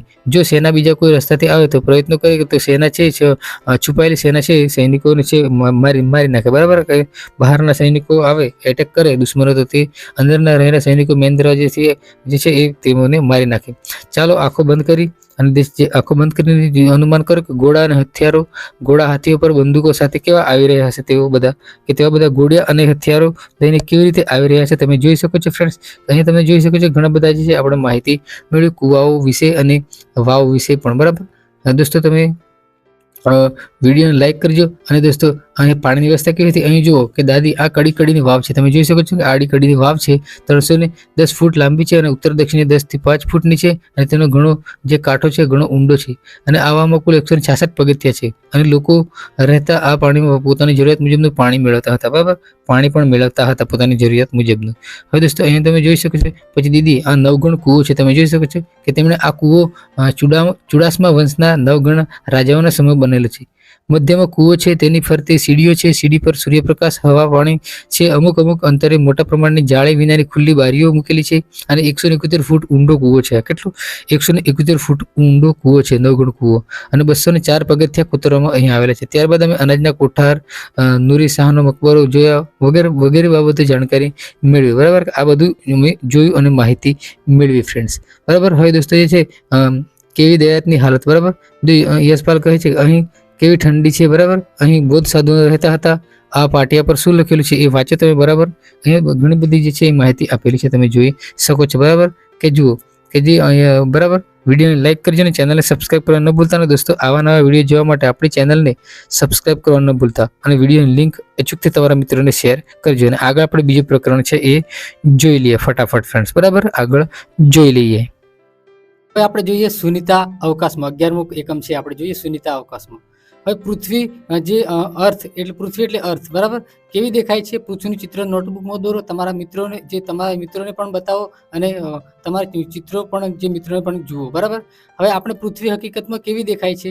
એ ખુશ્બુ અને ઉમંગ પૃથ્વીના ગોળાને સાથે રમી રહ્યા છે અને રમતા રમતા વાતો કરી રહ્યા છે કે ખુશ્બુ કહે કે તને ખબર છે આવતીકાલે સુનિતા વિલિયમ્સ આપણી શાળાના જે મુલાકાતે આવે છે અને મેં સાંભળ્યું છે કે 6 મહિના કરતાં વધારે સમય અવકાશમાં રહીને આવ્યા હતા. ઉમંગ કહે ગોળ સામે જુએ છે, પૃથ્વી ગોળ છે સામે જુએ છે. જો અહીં અમેરિકા છે, આફ્રિકા છે, પણ અવકાશમાં ક્યાં છે? ખુશ્બુ કહે આકાશ, તારા, સૂર્ય અને ચંદ્ર બધા અવકાશમાં છે, પૃથ્વી પણ અવકાશમાં છે. ઉમંગ કહે હા, મને ખબર છે. સુનિતા વિલિયમ્સ અવકાશમાં ગયા હતા, ત્યાંથી તે પૃથ્વીને જોઈ શકતા હતા અને એવું મેં ટીવી પર જોયું હતું. ખુશ્બુ ત્યાંથી પૃથ્વી આ ગોળ જેવી દેખાતી હશે, બરાબર. ઉમંગ જો આપણી પૃથ્વી આ ગોળા જેવી દેખાય છે તો પછી આપણે ક્યાં છીએ? ખુશ્બુ પેન લે છે અને તે ગોળ પર મૂકે છે, બરાબર. ખુશ્બુ આપણે અહીં છીએ, આ ભારત છે, બરાબર. ઉમંગ જો આપણે આ રીતે અહીં છીએ તો આપણે બધા નીચે પડી જઈએ. મને લાગે છે કે આપણે ગોળની અંદર જ હોઈશું, બરાબર. મને લાગે છે કે આપણે ગોળની અંદર જ હોઈશું. આમ કહીને ઉમંગ કહે છે ખુશ્બુ જો આપણી અંદર હોઈએ તો પછી જો આપણે હોઈએ અંદર તો પછી સૂર્ય, ચંદ્ર અને તારાઓ કઈ રીતે દેખાય છે? આપણે ગોળ પર જ છીએ અને બધા દરિયા પર ગોળ પર જ છે, બરાબર. દરિયાને બધું ગોળ ઉપર જ છે, બરાબર. ઉમંગ કહે ગોળના નીચેનો ભાગ બતાવીને તારો આ કહેવાનો મતલબ એ છે કે અહીં કોઈ નથી રહેતું? ખુશ્બુ અહીં પણ લોકો રહે છે. અહીં બ્રાઝિલ અને અર્જેન્ટિના છે, બરાબર. અહીં બ્રાઝિલ અને અર્જેન્ટિના છે. તો ત્યાં લોકો ઊંધા ઊભા રહે છે, તે લોકો પડી જતા નહીં હોય? ખુશ્બુ કહે હા, તે નવાઈની વાત છે, ખરું ને? અને ભૂરો ભાગીને દરિયો જ હોવો જોઈએ, દરિયાનું પાણી નીચે કેમ ઢોળાઈ જતું નથી? આ બધી વાતો કરે છે, બરાબર ફ્રેન્ડ્સ. હવે સુનિતા વિલિયમ્સ ભારત આવ્યા ત્યારે ખુશ્બુ અને ઉમંગ જેવા હજારો બાળકોને તેમને મળવાનો મોકો મળ્યો હોય એવું સાથે કરી, બરાબર. અહીં તમે જોઈ શકો છો સુનિતા વિલિયમ છે અને સુનિતાએ કહ્યું મારા જે મિત્ર કલ્પના ચાવલાએ પણ બાળકોને મળવા ભારત આવવાનું હતું. ભારત કલ્પનાનું જે સપનું પૂરું કરવા આવી છું, બરાબર. હવે અવકાશમાં રહેવાનો સુનિતાનો અનુભવ છે એ અનુભવ આપણે જોઈએ. સોરી દોસ્તો, કે અનુભવ છે એ જોઈએ કે અમે એક જગ્યાએ બેસી શકતા ન હતા. અમે સતત તરતા રહેતા અને અવકાશમાં એક છેડેથી બીજે છેડે પહોંચી શકતા હતા. ત્યાં પાણી પણ એક જગ્યાએ રહેતું નથી, તે ટીપા સ્વરૂપે તરે છે. અમારા હાથ અને મોઢા ધોવા, અમારે એ ટીપા પકડવાના અને પેપર તેનાથી ભીનું કરવાનું. અમે ત્યાં ખૂબ અલગ રીતે ખાઈએ. અસલી મજા ત્યારે આવે જ્યારે અમે ડાઇનિંગ ટેબલની આસપાસ ખોરાકના પેકેટ પકડવા ફરતા હોઈએ છીએ, બરાબર. અવકાશમાં કાંસકાનો ઉપયોગ કરવાની જરૂર ન પડે. મારા વાળ કાયમ ઊભા રહે છે. હવે અવકાશયાનમાં ચાલી શકીએ નહીં એટલે અમારે હવામાં તરતા જ રહેવું પડે. અમારે સામાન્ય વસ્તુઓ અલગ રીતે કરવી પડે. કોઈ એક જગ્યાએ સ્થિર રહેવું, અમારે શરીરને ત્યાં બાંધવું પડે. કાગળો પણ અવકાશ ની દિવાલો પર ચોંટી જતા હતા અને અવકાશમાં રહેવાની ખૂબ જ મજા આવે, પરંતુ મુશ્કેલ પણ છે, બરાબર. કે તરતા જ રહેવું પડે છે ફ્રેન્ડ્સ, એવું અહીંયા કહેવામાં આવેલું છે. તમે જોઈ શકો છો અમે ઉપડ્યા 9/12/2006. તમે જોઈ શકો છો આ રીતે અહીંયા જે ફોટા આપેલા છે અવકાશના જે છે એ ત્યાંના ફોટા અહીંયા આપેલા છે. સુનિતા વિલિયમની જે અવકાશયાનની જે બહાર હકીકતમાં અવકાશમાં 16/12/2006 જે ફોટો લીધેલો છે તસવીર છે એ અહીંયા આપેલી છે ફ્રેન્ડ્સ, તમે જોઈ શકો છો. હવે વર્ગખંડ બન્યો અવકાશ. હવે દોસ્તો તમે જોઈ શકો વર્ગખંડ બન્યો અવકાશ. હવે દોસ્તો તમે અહીંયા જોઈ શકો છો, તમારી આંખો બંધ કરો ને તમારા વર્ગમાં અવકાશયાન કેવું છે એની કલ્પના કરો, બરાબર. અને કલ્પના કરીને તમને શું અનુભવ થાય છે એ તમને અહીંયા તમારે જણાવવાના છે ફ્રેન્ડ્સ. અહીંયા આવી પ્રવૃત્તિઓ ઘણી બધી આવેલી છે અવકાશયાત્રીઓને લગતી. હવે આગળ જોઈએ ફ્રેન્ડ્સ, એક રસપ્રદ ફોટોગ્રાફ તમે જોઈ શકો છો. ફોટોગ્રાફ જોઈએ કે એક અવકાશયાન ચંદ્ર તરફ ગયું હતું. પૃથ્વીનો આ ફોટોગ્રાફ ચંદ્રની સપાટી સરફેસ પરથી લેવામાં આવ્યો હતો. જુઓ પૃથ્વી કેવી લાગે છે. તમે ચંદ્રની સપાટી જોઈ શકો છો. આ ચિત્રને જોઈ તમને પ્રશ્ન થશે કે પ્રશ્નો લખો અને વર્ગમાં ચર્ચા કરો, બરાબર. તમને જે પ્રશ્ન થાય એ ચર્ચા કરો. ટમ ટમ ટમ ટમ કે તારા, નીલ ગગનમાં ઝબકે તારા. તારા વાળું કાવ્ય કોણે લખ્યું છે? તો યશપાલે લખ્યું છે. તમે ખાસ ધ્યાન રાખજો ફ્રેન્ડ્સ. હવે આપણે બીજું એકમ જોઈએ કે જો આ ખૂટી જાય તો મતલબ કે શું ખૂટી જવાની વાત કરી છે દોસ્તો? અહીંયા પેટ્રોલ, ડીઝલની એવી બધી વાત કરવામાં આવેલી છે, બરાબર. આજે આપણે શાળામાંથી અડાલજની વાવ જે ઉજાણીએ જવાના હતા અને અમદાવાદથી આશરે 18 કિમી દૂર આવેલી છે. અમે રસ્તા ઉપર વાહનો ગણવાના હતા, બરાબર. ગણવાના શરૂ કર્યા હતા અને અમારાથી કેટલાય સાયકલ, કેટલા બસ, કાર, મોટરસાયકલ, અબ્રહ્મ જે સાયકલ ગણાતા ન હતા, ગણી શકાય ન હતા એટલા બધા અમે ગણ્યા પણ કંટાળી ગયા, બરાબર. ગણી ન શકાય. સિગ્નલ પર લાઇટ થઈ, ત્યાં ડ્રાઈવર બ્રેક લગાવી તે મોઢું ક્રોસિંગ હતું અને ટ્રાફિકની લાંબી લાઈનો જોઈ શકાતી હતી. વાહનોમાં હોર્ન અવાજો, ધુમાડા નીકળતો હતો. કદાચ તેના કારણે જ અને નાના છોકરાઓ રિક્ષામાં બેઠા બેઠા ખૂબ જ ખાંસી ખાતા હતા. મેં કંઈક જાણતી ગંધ પારખી અને મને આવ્યું કે આવી ગંધ ગામમાં પિતાજીની ટ્રેક્ટરમાંથી પણ આવતી હતી. મતલબ કે જો આ વાહનોમાંથી જે ગંધ આવતી હતી ફ્રેન્ડ્સ, બરાબર તમે જોઈ શકો છો. પેટ્રોલ અને ડીઝલ કાયમ માટે રહી નહીં શકે. તમારા બાળકો માટે તે બચાવો, બરાબર. કે પેટ્રોલ ડીઝલનો ભાવ અત્યારે તમે જોઈ શકો છો કે આસમાને પહોંચી રહ્યો છે. 100 રૂપિયા, 95 રૂપિયા અને એ રીતે પેટ્રોલ અને ડીઝલનો ભાવ અહીંયા ચાલે છે ફ્રેન્ડ્સ. તમે ખાસ ધ્યાન રાખજો, બરાબર. હવે દોસ્તો પેટ્રોલ પંપ પર પેટ્રોલ પંપ પર જાઉં છું ત્યારે શું થાય કે થોડા સમય બાદ અમારી બસ પેટ્રોલ પંપે ઊભી રહી. ત્યાં ખૂબ જ લાંબી લાઈન હતી એવું લાગતું હતું. કે અમારે થોડી વધારે રાહ જોવી પડશે. એમ બધા બસમાંથી ઉતર્યા અને પેટ્રોલ પંપની આજુબાજુ જોવા લાગ્યા અને ઘણા મોટા પાટિયા અને પોસ્ટરો જોયા, બરાબર. લાઈન થઈ હતી ફ્રેન્ડ્સ. પેટ્રોલ પંપ પર પણ જે પેટ્રોલ પુરાવાની લાઈન થઈ હતી. અમે સમજી શક્યા નહીં કે પેટ્રોલ અને ડીઝલ કાયમ રહેશે નહીં. શા માટે લખેલું હશે? અમે પેટ્રોલ પંપ પર કામ કરતા એ કાકાએ તેમને વિશે પૂછ્યું. અબ્રાહમ કાકા, બરાબર. કાકા, આપણે પેટ્રોલ અને ડીઝલ ક્યાંથી મેળવીએ છીએ? કાકા, જમીનમાંથી, ઊંડેથી, ભૂમિ ઊંડેથી, બરાબર. મુંજ કહે, પરંતુ તે ક્યાંથી કેવી રીતે બને છે? કાકા કહે, તે પ્રાકૃતિક રીતે બને છે, પરંતુ ખૂબ ધીમે અને માણસો દ્વારા તે યંત્રથી બનતું નથી. અબ્રાહમ, તો પછી આપણે આ ખરીદવાની જરૂર નથી. આપણે આપણી જાતે બોરવેલનો ઉપયોગ કરી પાણી ખેંચીએ તેમ ખેંચી લઈએ, બરાબર. આપણે ખરીદવાની જરૂર નથી. આપણે પાણી ખેંચીએ તેમ ખેંચી લઈએ એમ કહે છે. કાકા, તે દરેક જગ્યાએ જોવા મળતું નથી. આપણા દેશમાંથી કેટલી જગ્યાએ મળી આવે છે. તે જમીનમાંથી બહાર કાઢવા, શુદ્ધ કરવા તેમાં યંત્રોની જરૂર પડે છે. તેને શુદ્ધ કરવા માટે જે યંત્રોની જરૂર પડે છે, બરાબર. ક્રૂડ જેવું એકદમ કાળું તે મળી આવે છે. હવે તેઓ આગળ ચર્ચા કરી. દિવ્યા, પેટ્રોલ ખૂટી જવા આવ્યું તો પોસ્ટર માં કહે છે કે પેટ્રોલ કાયમ રહેવાનું નથી. કાકા, જો આપણે તેનું જેટલું ઝડપથી કાઢીએ છીએ એટલું ઝડપથી બનતું નથી. જમીનથી અંદર તેને બનતા લાખો વર્ષ લાગે છે. અબ્રાહમ, જો ઓઇલ ખૂટી જશે તો વાહનો કેવી રીતે ચાલશે? મુંજ કહે, સીએનજીથી. ટીવી પર જોયું હતું કે વાહનો સીએનજીથી ચાલે છે તો ઓછો ધુમાડો કરે છે. હા, કાકા હસે છે. પણ જમીનની નીચેથી જ આવે છે ને, પણ મર્યાદિત છે. દિવ્યા કહે, વાહનો ચલાવવા વિદ્યુતનો ઉપયોગ થઈ શકે છે. વિદ્યુતથી ચાલતી સાયકલો જોઈ છે? અબ્રાહમ કહે, આપણે કંઈક કરવું નહીં તો જ્યારે આપણે મોટા થઈશું ત્યારે મુસાફરી કેવી રીતે કરશું? દિવ્યા કહે, જો રસ્તા પર વાહનો ઓછા થઈ જાય તો મારા દાદીમાં ખુશ થશે. અને તે કહે છે કે જો વાહનો કીડીઓની જેમ લાઈનમાં ઊભા રહે છે અને મોટા થયા છે શું કરશો? બરાબર. મુંજ કહે, અરે કારમાં ફક્ત 1-2 લોકો બેઠા હોય છે. આ બધા વાહનો બસનો ઉપયોગ કેમ કરતા નથી? અબ્રાહમ, તેનાથી પેટ્રોલ બચશે. એક બસ ઘણા લોકોને લઈ જઈ શકે છે. મુંજ, જ્યારે હું મોટી થઈશ ત્યારે સૂર્યપ્રકાશને ચાલતી કાર શોધીશ. પછી આપણે તે ખૂટી જશે એ ચિંતા કરવાની રહેશે નહીં. આપણે તેનો જ ઉપયોગ કરવાનો રહેશે. મતલબ કે હું મોટી થઈશ ત્યારે સૂર્યપ્રકાશથી ચાલતી જે છે એ કારનો ઉપયોગ કરીશ એવું એ કહે છે, મુંજ કહે છે ફ્રેન્ડ્સ, બરાબર. હવે દોસ્તો આગળ જોઈએ આપણે કે આગળમાં શું આપેલું છે એ બધી જ માહિતી આપણે ઇમ્પોર્ટન્ટ માહિતી છે એ જ લેવાની છે, બરાબર. વધારાની માહિતી લેવાની વગર કોમનો વિડીયો આપણે લાંબો કરવો નથી, બરાબર. અહીંયા એક પહાડી રહેઠાણ આવ્યું, બરાબર. પહાડી રહેઠાણ છે. એક જે છે મુસાફરીની વાત કરવામાં આવેલી છે અહીંયા. આ જે એકમની અંદર તમે જોઈ શકો છો એક બહુ લાંબો એકમ છે એટલે આપણે ફટાફટ લઈ લઈએ, બરાબર. દોસ્તો તમે જોઈ શકો છો કે હું છું ગૌરવ જાની, બરાબર. હું છું ગૌરવ જાની અને આ છે લોનર બાઇકનું નામ છે. મારી મોટરસાયકલ અને મારી મિત્ર, અંગ્રેજીમાં લોનરનો અર્થ થાય છે એકલો રહેવા વાળો. પરંતુ મારી મોટર સાયકલ એકલી નથી. હું દરરોજ તેની સાથે જ રહું છું. અમે બંને જણ મુંબઈની ગીચ અને કોલાહલવાળી શેરીઓ તથા ઊંચ નીચી ઇમારતો વચ્ચેથી બહાર નીકળીને તક શોધી રહ્યા છીએ. અમને આપણા સુંદર દેશના વિવિધ પ્રદેશોમાં ફરવાનો શોખ છે. આજે હું તમને જે દુનિયાના સૌથી ઊંચાઈ પર આવેલા રસ્તાઓ પર કરેલી મોટરસાયકલ યાત્રાની અદ્ભુત વાર્તા સંભળાવીશ, બરાબર. હવે મારી પૂર્વ તૈયારી. મારી યાત્રા લગભગ 2 મહિનાની હતી. એટલા દિવસ માટે સામાન લઈ જવાનો અને તે માટે મોટરસાયકલ પર બાંધીને ખૂબ વિચાર્યું. પછી મેં જરૂરિયાત મુજબ સામાન એકત્ર કર્યો. રહેવા માટે ખૂબ જે તંબુ પાથરવા માટે પ્લાસ્ટિકની શેતરંજી અને સુવાનો બિસ્તરો પણ, ગરમ કાપડા અને લાંબા સમય સુધી ખરાબ ન થાય એવી ખાવાની વસ્તુઓ. આ સિવાય કેમેરો અને પેટ્રોલ ભરવા માટેના વધારાના કેન પણ લીધા. હું મુંબઈથી નીકળ્યો. મહારાષ્ટ્ર, ગુજરાત, રાજસ્થાનના નાના મોટા શહેરોમાંથી પસાર થઈને દિલ્હી પહોંચ્યો. મુંબઈથી દિલ્હી 1400 કિલોમીટર જેટલું અંતર કાપતા 3 દિવસ લાગ્યા. મને આ આશા હતી કે દિલ્હીમાં કંઈક નવું જોવા મળશે, પરંતુ દિલ્હી પણ મુંબઈ જેવું જ હતું. આવો એક જ પ્રકારનો શહેર છે. એક જ પ્રકારના શહેર છે જોઈએ તો હું થાકી ગયો હતો. એક જ પ્રકારના ઘર, સિમેન્ટ, ઈંટ, કાચ, સ્ટીલ, મદલા. હું મુસાફરી આગળ વધવા તરફ જઈ રહ્યો હતો. એટલે હું આગળ વધવા તરફ જઈ રહ્યો હતો.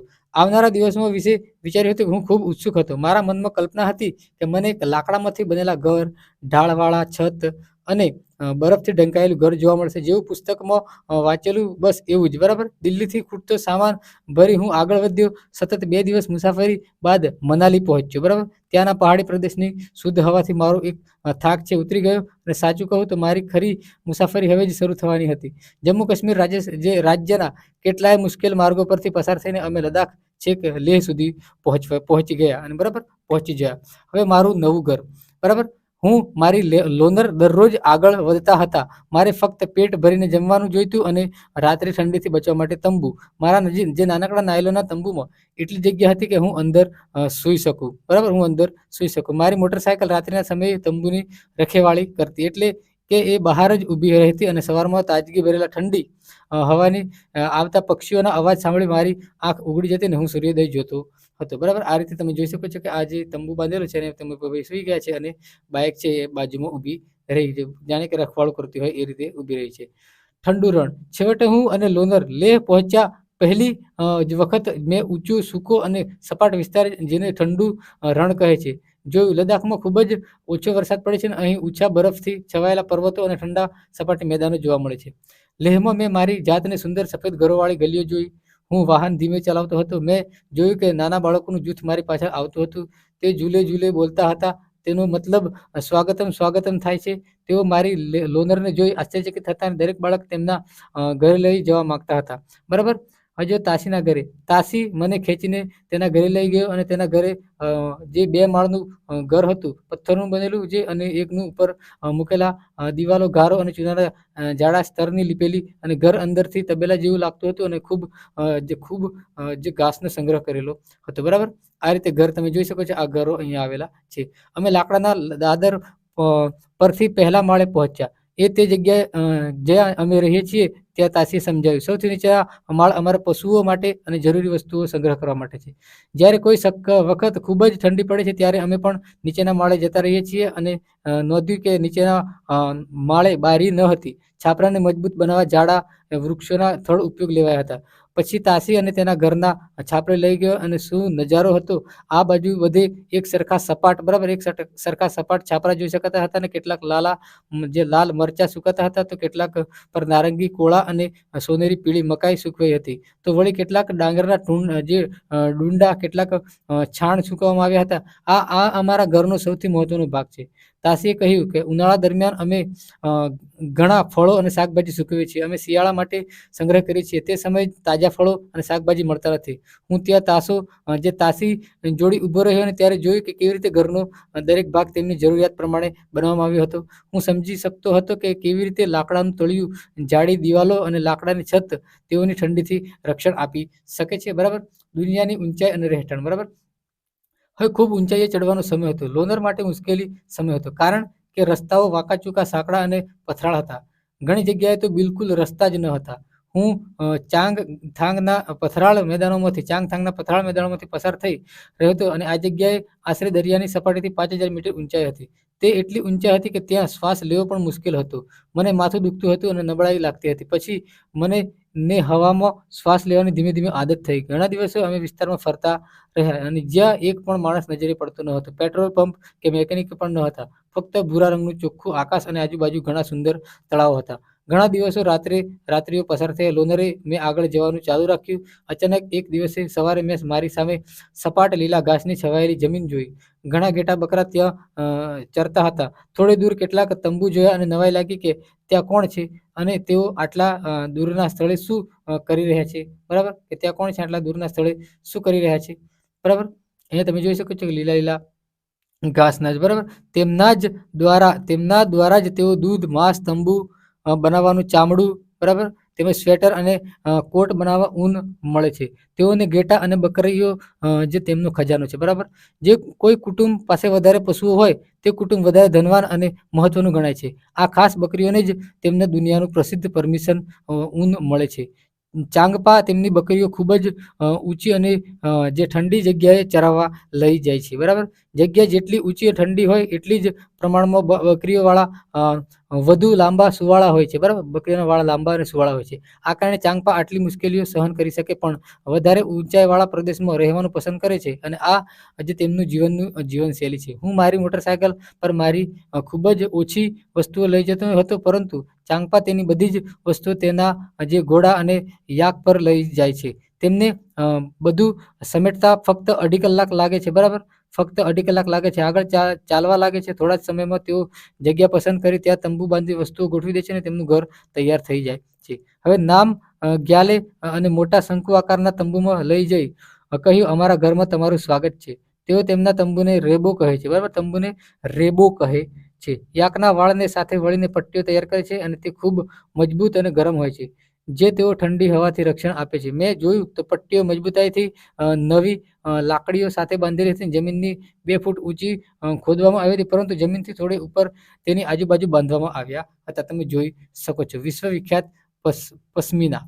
એવું મનાય છે કે પશ્મિના શાલ 6 સ્વેટર જેટલી ગરમી પૂરી પાડે છે. પશ્મિના શાલ તે ખૂબ જ પાતળી પરંતુ ગરમ હોય છે અને જે બકરામાંથી એકદમ સુવાળું પશ્મિન ઊન ભેગું કરવામાં આવે છે અને ખૂબ જ ઊંચે 5000 મીટર પર જોવા મળે છે. શિયાળામાં અહીં તાપમાન 0 સેલ્સિયસથી 40 સેલ્સિયસ કરતાં નીચું જતું રહે છે. બકરીના શરીર પર ગરમ વાળ થરનું હોય છે અને જે તેનું ખૂબ જ ઠંડી સામે રક્ષણ આપે છે. બકરીઓ ઉનાળામાં તેમના થોડા વાળ ખેરવી નાખે છે અને આ વાળ એટલા બારીક હોય છે કે તે 6 વાળ ભેગા કરતા તમારો વાળ એક વાળ થાય, બરાબર. બારીક વાળ મશીનમાં વણી શકતા નથી અને તેથી કાશ્મીરના વણાટકામ કરનાર શાલ હાથથી વણે છે અને લાંબી મુશ્કેલી રીતે લગભગ 250 કલાકના વણાટ બાદ એક શાલ પશ્મિન શાલ તૈયાર થાય છે. અને અનુમાન કરો કે ભરત ગૂંથણ સાથેની એક શાલ બનાવતા કેટલો સમય લાગે છે, બરાબર. અહીંયા તમે જોઈ શકો છો કે જેવો અમે તંબુમાં પગ મૂક્યો એ સમજાયું કે તંબુમાં સીધો ઊભો રહી શકતો હતો, બરાબર. ઊભો રહી શકતો હતો. તે મારા તંબુ જેવો નથી. મેં તો પણ જોયું કે રેબો મારા મુંબઈના ફ્લેટના રૂમમાં જેટલું મોટું હતું. તે વચ્ચેથી 2 લાકડાના સ્તંભ ઊભા જે છે એ રાખવામાં આવ્યા હતા અને ચૂલાના ધુમાડાને જવા માટે જગ્યા રાખવામાં આવી હતી.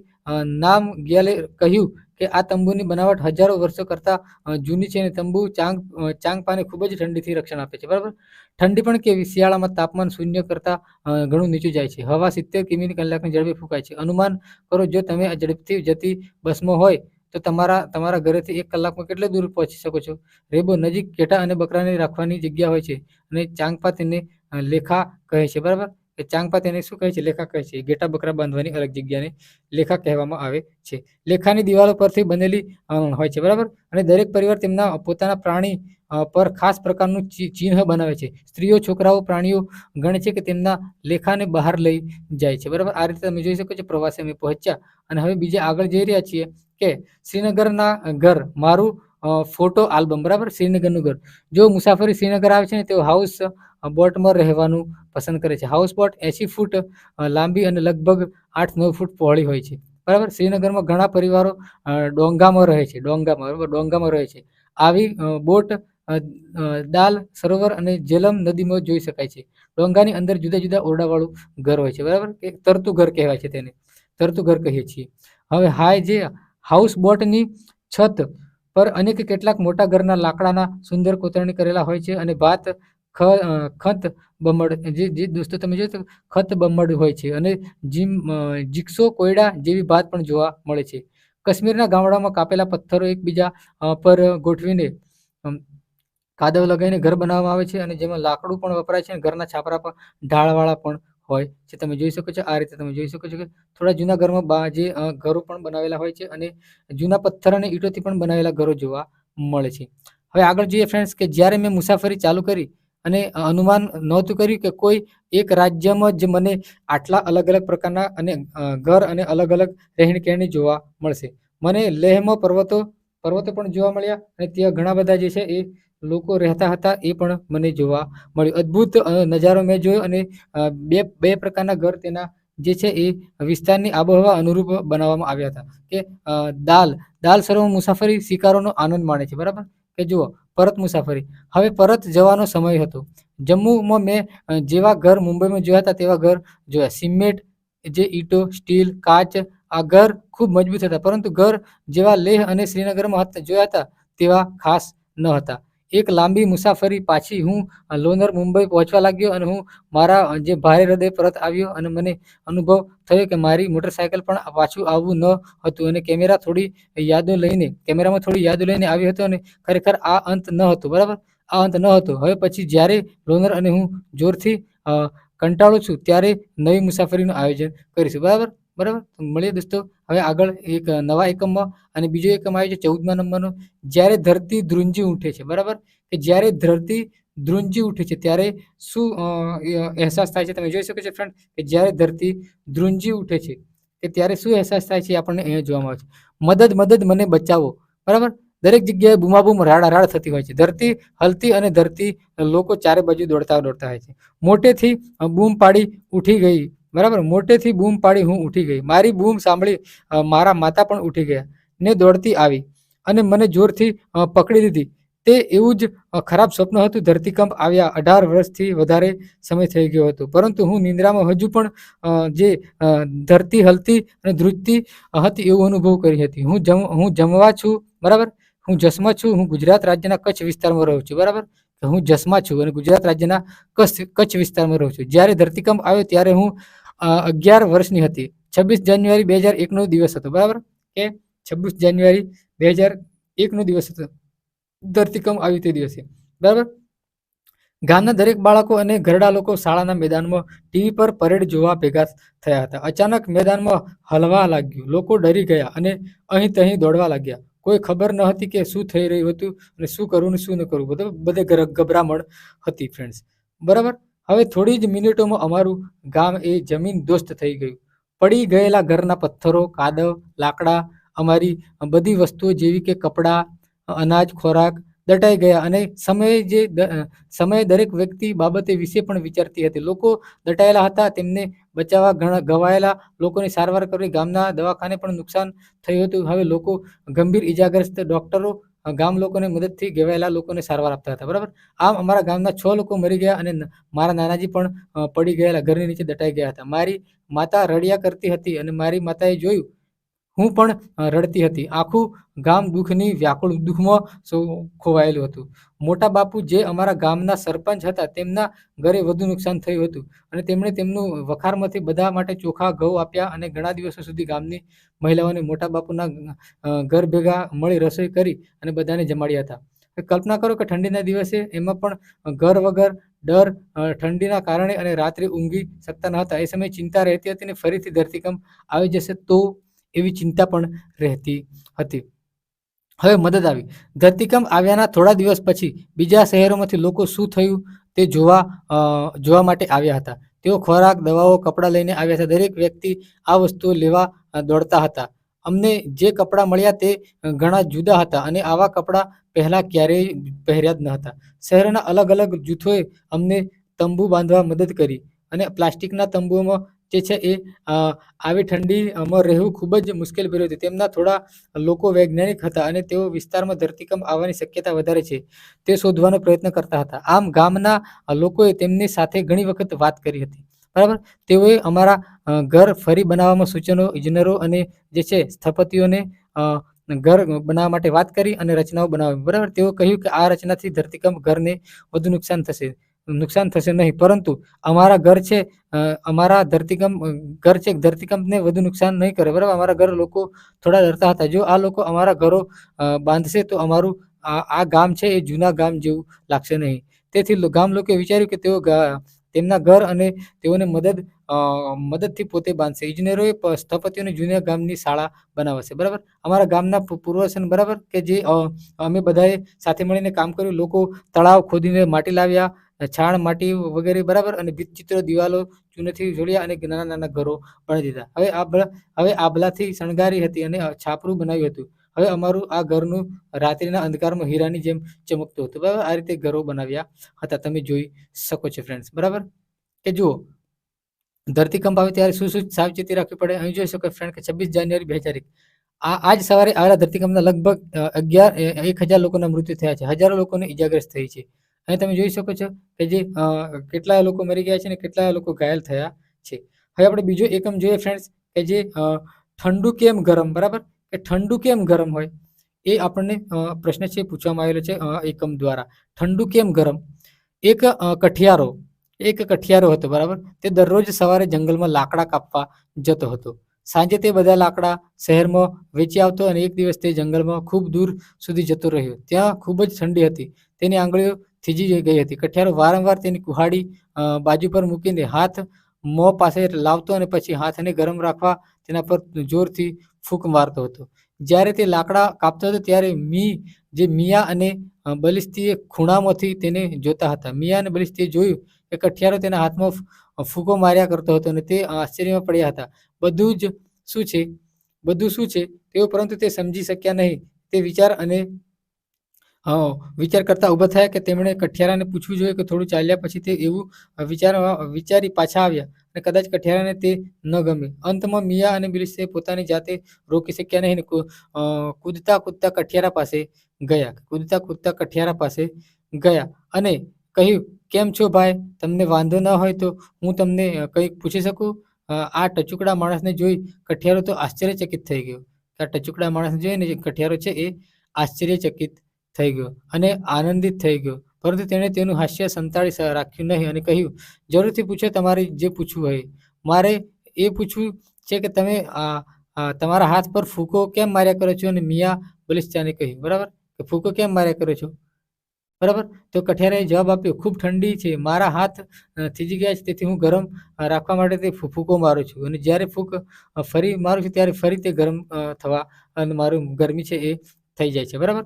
મિયા બલિસ્તાએ માથું હલાવ્યું અને ઓહ, તો જુઓ એવું છે ને, તો પછી ત્યાંથી જતા રહો. પરંતુ તે નજીકમાં જ રહ્યા અને કઠિયારા પર બારીક નજર રાખતા રહ્યા. થોડી જ વારમાં બપોર થઈ અને કઠિયારો બપોરના ભોજન વિશે વિચારવા લાગ્યો. તેણે 2 પથ્થર લીધા અને ચૂલો બનાવ્યો. તે આગ સળગાવીને નાના વાસણોમાં બટાકા બાફવા મૂક્યા. લાકડા ભેજવાળા હતા, બરાબર, તેથી કઠિયારો નીચે નમ્યો અને આગને સળગાવવા મદદ રૂપ કરી. તે માટે ફૂંક મારવા લાગ્યો. બલિસ્તિસ્તાને થોડી દૂર જોઈને રહ્યા હતા. તેમણે પોતાની જાતને કહ્યું, અરે જો, તે ફરી કરવા લાગ્યો છે, બરાબર, તે ફરી કરવા લાગ્યો. તેને મોંમાંથી ફૂંક મારવા લાગી અને શું આગ તે મોંમાં નીકળે છે, બરાબર. કઠિયારે ખૂબ જ ભૂખ લાગી અને તેણે વાસણમાંથી બટાકા બહાર કાઢ્યા અને ખાવાનો પ્રયાસ કર્યો, પરંતુ બટાટા ખૂબ જ ગરમ હતા અને તેણે ફરીથી ફૂંક મારવાનું ચાલુ કર્યું. ફૂ ફૂ, અરે બલુચિસ્તાએ પોતાની જાત કહે છે કે તે ફરી ફૂંકો મારે છે. હવે શું તે બટાટા સળગાવવા જઈ રહ્યો છે. થોડીવાર તેના ફૂ ફૂ ફૂ માર્યા પછી તે પોતાના મોંમાં મૂક્યા અને ખાવા લાગ્યો, બરાબર. કઠિયારો છે એ પોતાના મોંમાં જે છે એ મૂકવા લાગ્યો, તમે જોઈ શકો છો ફ્રેન્ડ્સ, બરાબર. હવે મિયાને ખૂબ જ આશ્ચર્ય થયું કે પોતાની જાતને રોકી શક્યા નહીં અને કૂદકો મારી કઠિયારા પાસે ગયા અને કેમ છો ભાઈ? તેમણે કહ્યું, જો તમને વાંધો ન હોય હું ફરી એક પ્રશ્ન પૂછી શકું? કઠિયારાએ કહ્યું, જવાબ આપ્યો, સહેજ પણ નહીં, તમારે જે પૂછવું હોય તે પૂછો. મિયા બલુચિસ્તાને કહ્યું, આજે સવારે તમને મેં કહ્યું કે તમારા હાથને ગરમી આપવા ફૂંક મારતા હતા. હવે તમે બટાટા પર ફૂંકો મારો છો. પહેલેથી ખૂબ જ ગરમ છે, તમારે તેના શા માટે વધારે ગરમ કરો છો? મારા નાના મિત્ર, બટાટા ખૂબ જ ગરમ છે, હું તેને ઠંડા પાડવા તેના પર ફૂંકો મારું છું. જ્યારે તમે આ સાંભળ્યું અને મિયા બલુચિસ્તાને ચહેરો સફેદ થઈ ગયો અને તે ડરના માર્યા ધ્રુજવા લાગ્યા અને દૂર જવા લાગ્યા. કઠિયારો સારો માણસ હતો. તેણે કહ્યું કે શું થયું મિયા?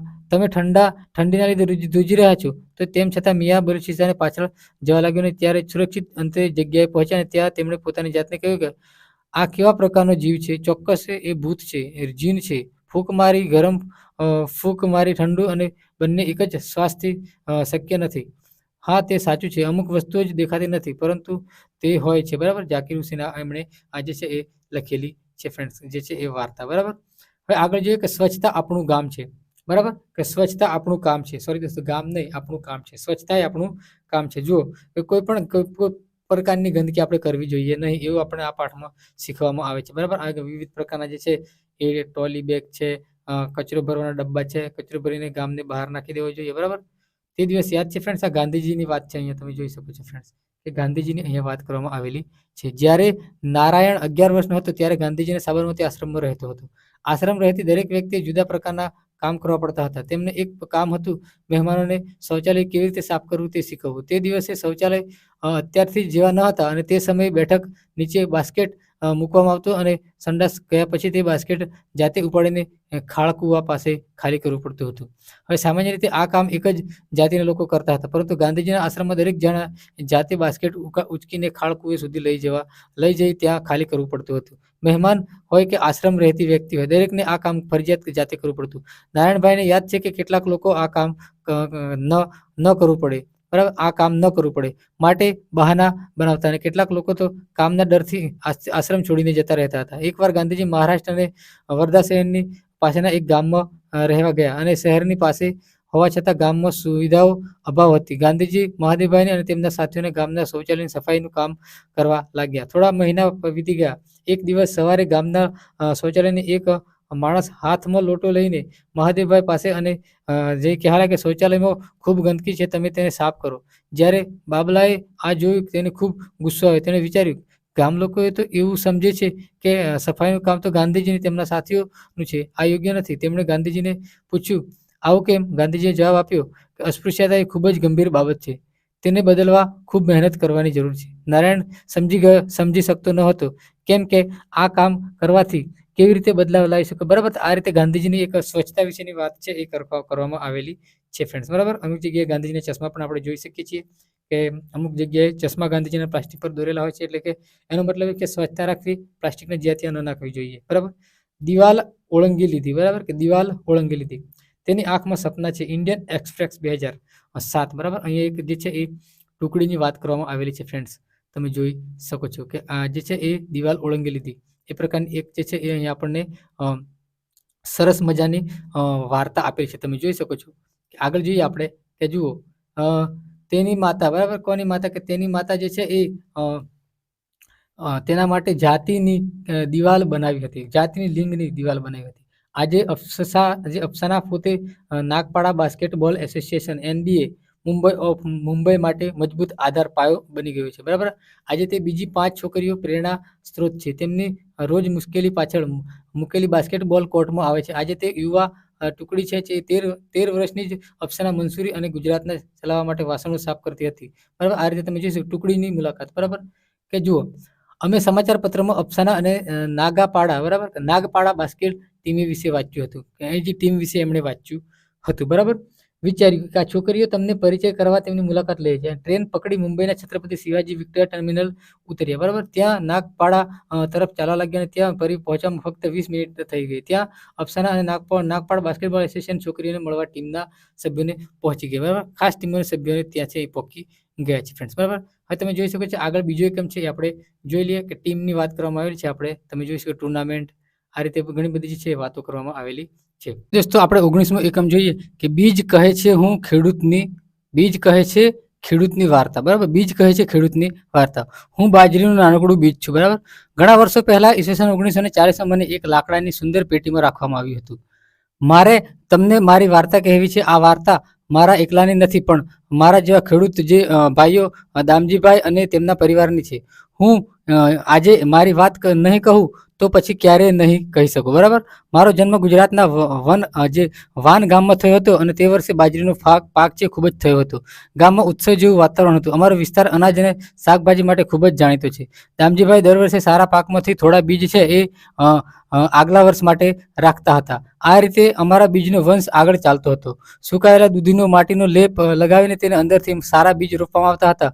પરંતુ આ વર્ષે દામજીભાઈએ અમારા બીજને રાખવા માટે નાના નાના ખાનાવાળા લાકડાની મજબૂત પેટી જાતે બનાવી અને જીવજંતુથી જે સાચવવા માટે અમારી સાથે લીમડાના પાંદડા પણ રાખવામાં આવ્યા. બીજા બીજમાં પણ લીમડાના પાના મૂકવામાં આવ્યા. જુદા જુદા બીજને જુદા જુદા ખાનામાં મૂકવામાં આવ્યા. તે સમયે દામજીભાઈ છે એ તેમના પિતરાઈ ભાઈઓ સાથે રહેતા હતા અને ખૂબ મોટા પરિવાર હતો. ગામના લોકો એકબીજાની મદદ કરતા અને ખેતીનો પાક તૈયાર થઈ જતો હતો. ત્યારે બધા ભેગા મળીને કામ કરતા, સાથે સાથે ઉત્સવ મનાવતા હતા, બરાબર. અને તે સમયના ખોરાકની તો વાત શું કરવી, બરાબર. શિયાળાના તાજા શાકભાજીના મસાલા ભરીને તેને એક માટલામાં ભરવામાં આવતા હતા. માટલાને ચુસ્ત રીતે બાંધી જે બંધ કરવામાં આવતું હતું અને ફરી કોલસાના અંગારામાં માટલાને ઊંધું મૂકીને પકવામાં આવતું હતું. ખાસ પદ્ધતિથી માટલામાં તૈયાર થયેલા શાકને ઊંધિયું જેવી વાનગી કહેવામાં આવતી હતી, બરાબર. આ રીતે તમે જોઈ શકો છો, બરાબર ફ્રેન્ડ. કે જે ઉંબાડિયાની સાથે માટીના ચૂલા પણ બનાવેલા હતા, કે ઉંબાડિયા સાથે માટીના ચૂલા પણ બનાવેલા હતા. બાજરીના રોટલા ખાવામાં આવે છે અને તેઓ અદ્ભુત સ્વાદ, તેની સાથે ઘરમાં બનાવેલા માખણ, ઘી અને છાશ પણ હોય છે. ખેડૂતો ઋતુ પ્રમાણે જુદા જુદા પ્રકારના અનાજ અને શાકભાજી ઉગાડે છે.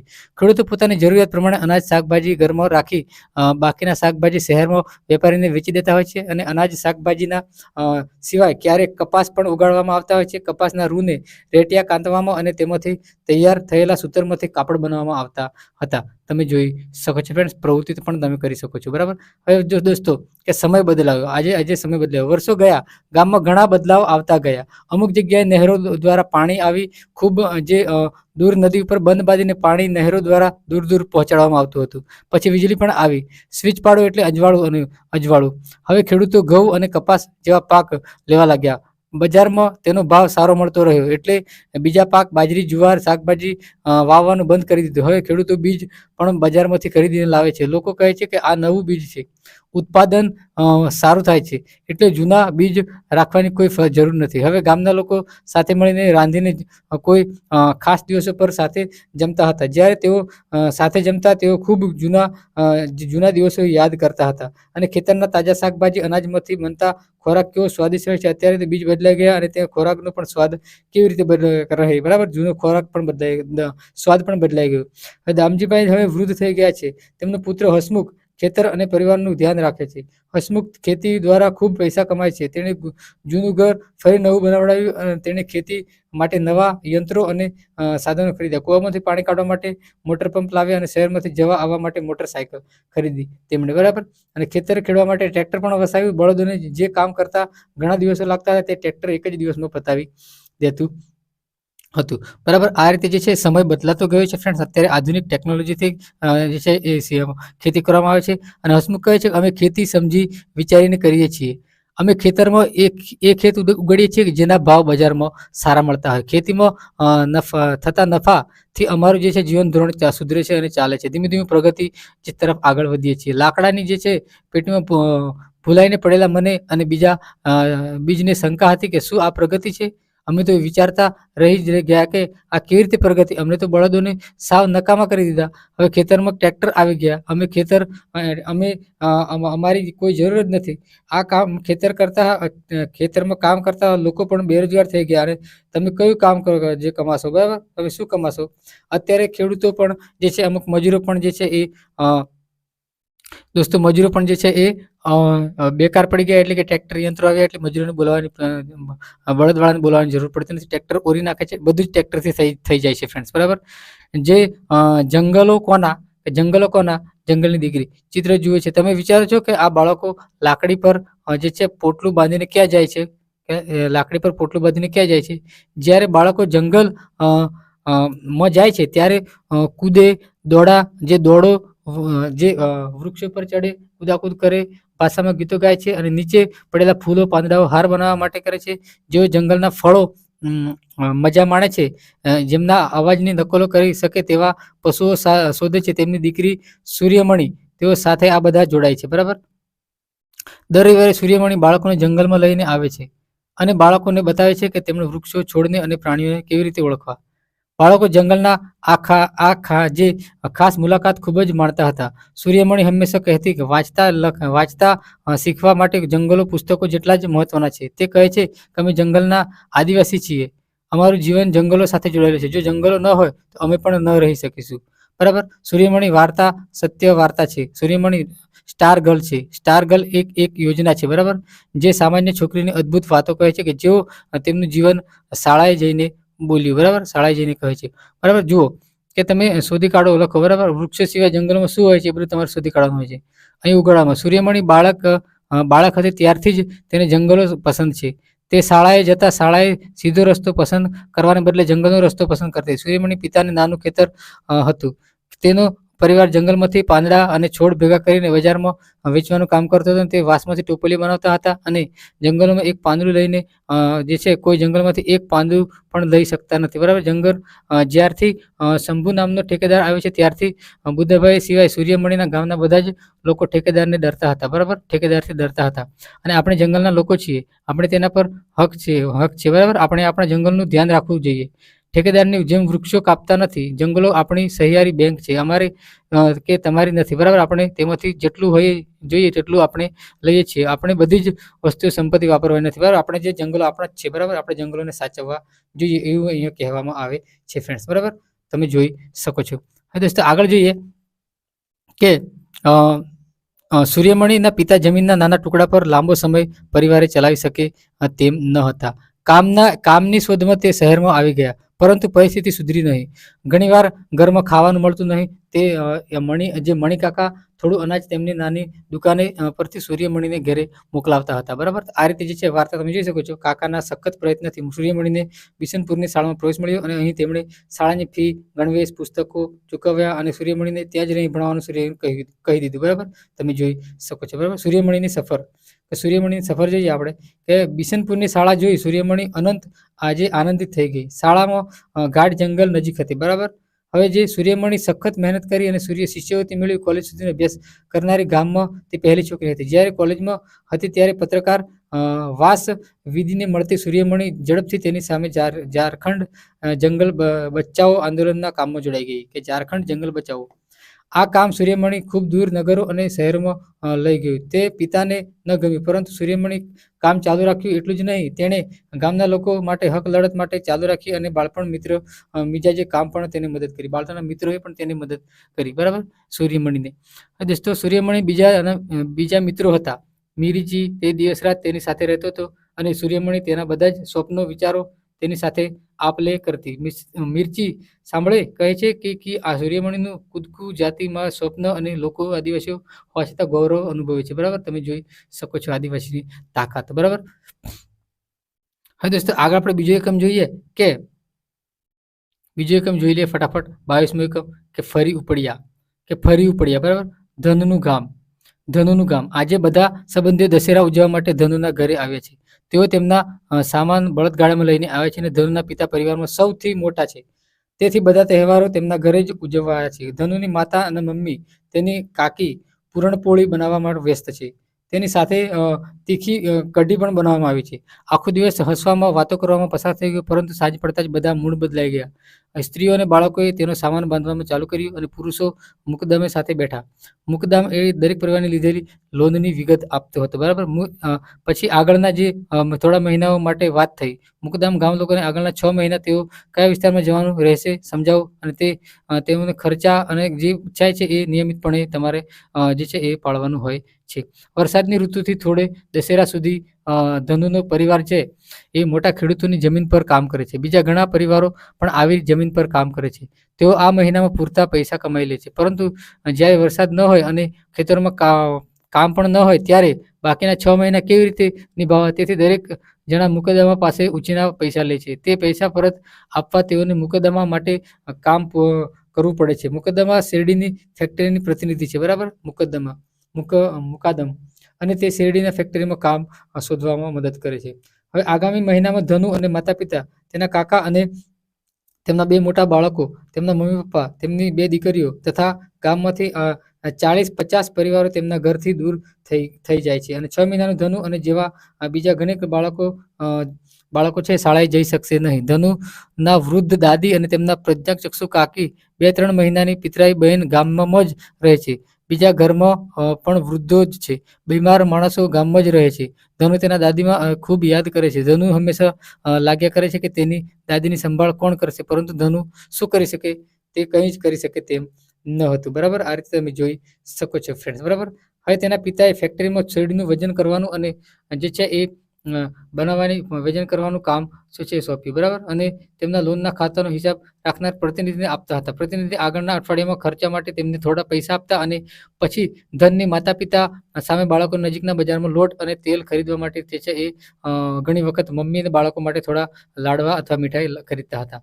બરાબર, આ રીતે જે છે ધનુ જે છે એ ગામમાં ફેક્ટરીમાં આવી જાય અને ફેક્ટરીની શેરડીનું કામ છે એ કરવા લાગ્યા ફ્રેન્ડ્સ. બરાબર, હવે જો જે મામીની ઈચ્છા ધનુને ભણાવીને જીવનમાં જે છે કંઈક બનાવવાની હતી. ધનુ એ રીતે તેના પરિવાર સાથે અહીં ત્યાં ફરતો રહે એવું એ ઈચ્છતી નથી. મામા અને મામી તેના માતા પિતાને કહે છે કે જ્યારે ફરી આપણે દશેરા પછી ગામ છોડવાનું થાય ત્યારે ધનુને તેની દાદી કાકી સાથે ત્યાં જ મૂકીને આવીશું, બરાબર. ગામના બીજા બાળકોને જેમ તે શાળાએ જશે અને તેનું ભણવાનું ચાલુ રહેશે અને તે ચાલુ રાખશે, બરાબર. હવે દોસ્તો આગળ જોઈએ કે 23મો એકમ અમે ગુજરાતી, બરાબર. અમે ગુજરાતી કે ક્રિકેટના મેદાનમાં તમે સૌ મિત્રો એકઠા થયા, પરંતુ આજે ભવ્ય રમત રમવા આવ્યો ન હતો. બધું તેના ઘરે બોલાવવા ગયા, બરાબર. કે બધા તેના ઘરે બોલાવવા ગયા. બેલ વગાડતા જ ભવ્યની મમ્મીએ બારણું ખોલી સૌને અંદર બોલાવ્યા. અંદર પહોંચતા સાથે જ સૌના કાન પર ભવ્ય અને તેની બહેન મૈત્રીનો અવાજ સંભળાયો, બરાબર. હવે જે ગીત ગાઈ રહ્યા હતા, ભવ્યની મમ્મીએ સૌને ઈશારાથી શાંતિથી બેસવા કહ્યું. ગીતના શબ્દો હતા કે જય જય ગરવી ગુજરાત, જય જય ગરવી ગુજરાત, દીપે અરુણ પ્રભાત, જય જય ગરવી ગુજરાત, જય ધ્વજ પ્રકાશ છે જળહળ કસુંબી પ્રેમ શૌર્ય અંકિત, બરાબર. આ રીતે જે છે એ ગીત ગવાતું હતું. આ ગીત કોણે લખ્યું હતું? જય જય ગરવી ગુજરાત કવિ નર્મદે લખેલું હતું. ખાસ તમે યાદ રાખજો ફ્રેન્ડ્સ, બરાબર. અહીંયા તમે જોઈ શકો છો આજની આ જે આપણે બુક છે એ પૂરી થાય છે દોસ્તો. જો તમે બોલવામાં ભૂલચૂક થઈ હોય તો માફ કરજો, કેમ કે એક વિડીયો અંદર કવર કર્યું એક મુશ્કેલી ભર્યું કામ છે, કેમ કે એક ધાર્યું બોલવું એટલે દોસ્તો તમને કેવું એકદમ એ થઈ જાય ફ્રેન્ડ્સ, બરાબર. અઘરું કામ છે, બરાબર. એટલા માટે જો વિડીયોને તમે લાઈક કરજો અને તમારા મિત્રોને આ વિડીયોની લિંક જરૂરથી શેર કરજો, જેથી તમને મારી મહેનત પસંદ આવી હોય તો વિડીયોને લાઈક કરજો અને તમારા મિત્રોને આ વિડીયોની લિંક જરૂરથી શેર કરજો. જે કંઈ બાકી રહી ગયું હોય તો કમેન્ટમાં જણાવજો, એટલે આપણે ફરીથી વિડીયો બનાવીને જે છે એ અલગ લઈ લઈશું, બરાબર. અનુક્રમણિકાઓનો વિડીયો આપણે દરેક ચેપ્ટરનો અલગ અનુક્રમણિકા વાઇઝ વિડીયો આપણે લાવવાના છીએ. અનુક્રમણિકાની શોર્ટકટ કી, બરાબર. શોર્ટ કી એ કેવી રીતે યાદ રાખવી અનુક્રમણિકા, એ પ્રમાણે આપણે લાવી રહ્યા છીએ. તો મળીએ નેક્સ્ટ વિડીયોમાં. ત્યાં સુધી જય હિન્દ, વંદે માતરમ.